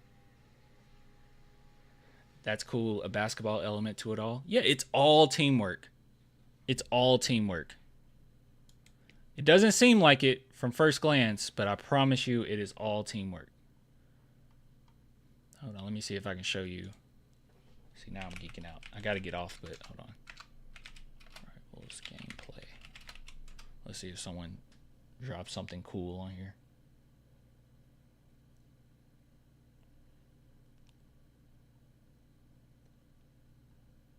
Because I saw one, oh man, I saw one that was really good.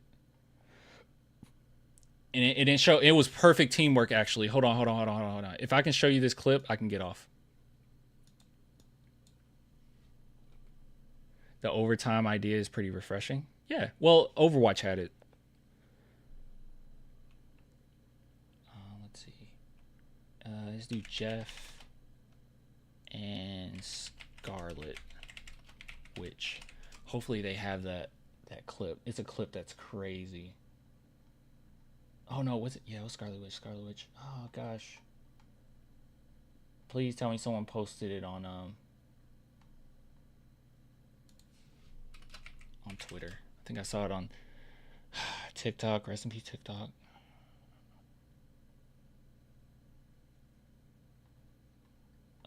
Let's see if I can find this somewhere. Give me a sec. It might be on YouTube. Jeff the Shark, Scarlet Witch ult. Yeah, and I know first glance it looks bad, but I promise you there's a lot to it. You got to think about what you do. You can't just like dive in and just spam. Like that wouldn't be fun.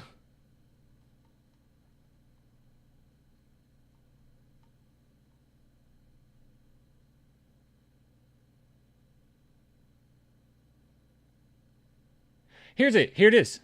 This is what I was looking for. Here it is. Look at this. This is teamwork. This is team synergy right here. So Jeff the Shark, what he can do is he swoops up all of the enemy team. He swoops up his own teammates too, but he can spit them out. He swoops up the whole enemy team, and usually what people do is they'll swoop up the enemy team and throw them off the map, right? But sometimes it doesn't always work because some characters can fly, some characters can get out of it, you know. And a lot of Jeff the Sharks would just jump off the board themselves and just like die with them. But this is really cool. So Scarlet Witch, her ult is she can just evaporate you, like vaporize you, that is. She can just vaporize you, your whole team. If you're not blocking, it's over. So look how they do this. Look at this. Boom. Isn't that sweet? Just the whole team. It's like an alley-oop. And stuff like that is demoralizing, right? A team isn't going to come back from that. They're like, good God, OP. It's ridiculous. It's so much. It's so cool.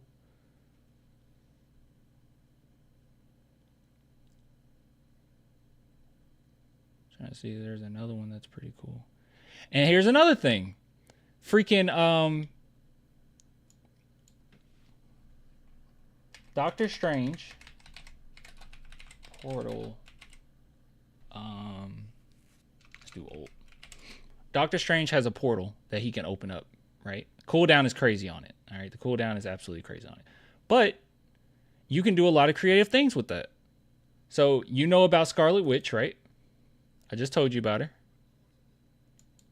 So you know about Scarlet Witch. Look at this. He opened up a portal to where the enemy is. And look at this. Just showed up, murdered their whole team. Just like that.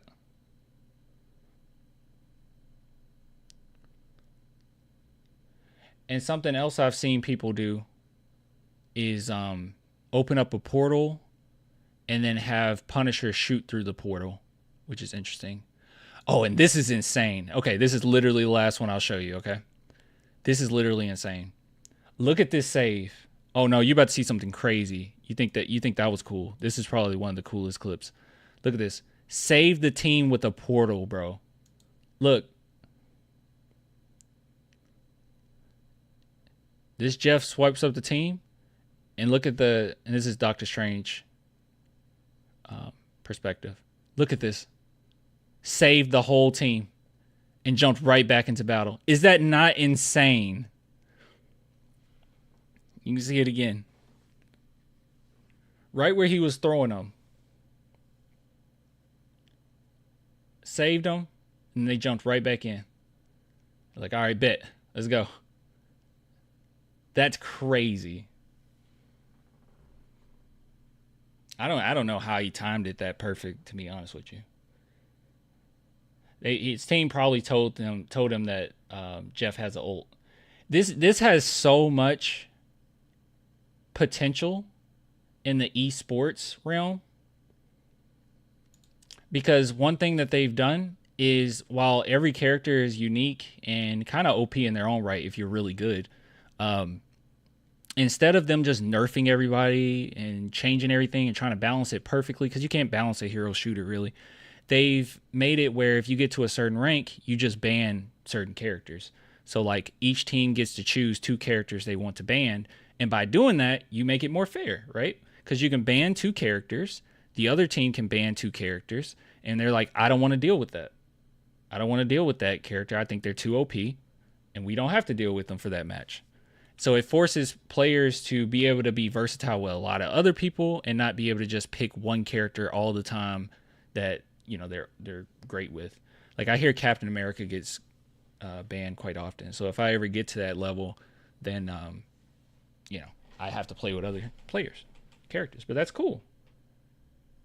Only when you play with vets, they probably use TeamSpeak. Oh, you're doing this? Yeah.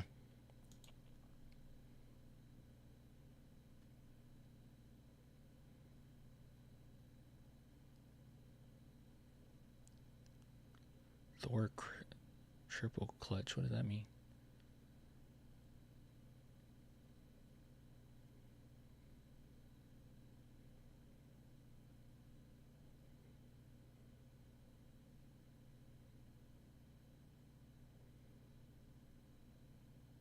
Oh, that was definitely clutch. I don't know. Wasn't that cool? It's pretty cool though. Doctor Strange. Oh, this is another thing that, I'll be honest, I have failed for it before. I don't know how I did, but you can put a portal in front of their door, their spawn point, and then one off the board, and you can see that they just fall off. Their whole team just jumped off. Now people are aware of it, so it doesn't happen as often. That's so cool.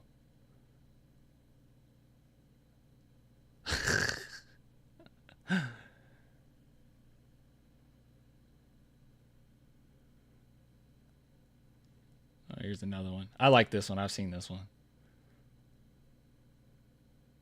He just watches all of them. Goodbye.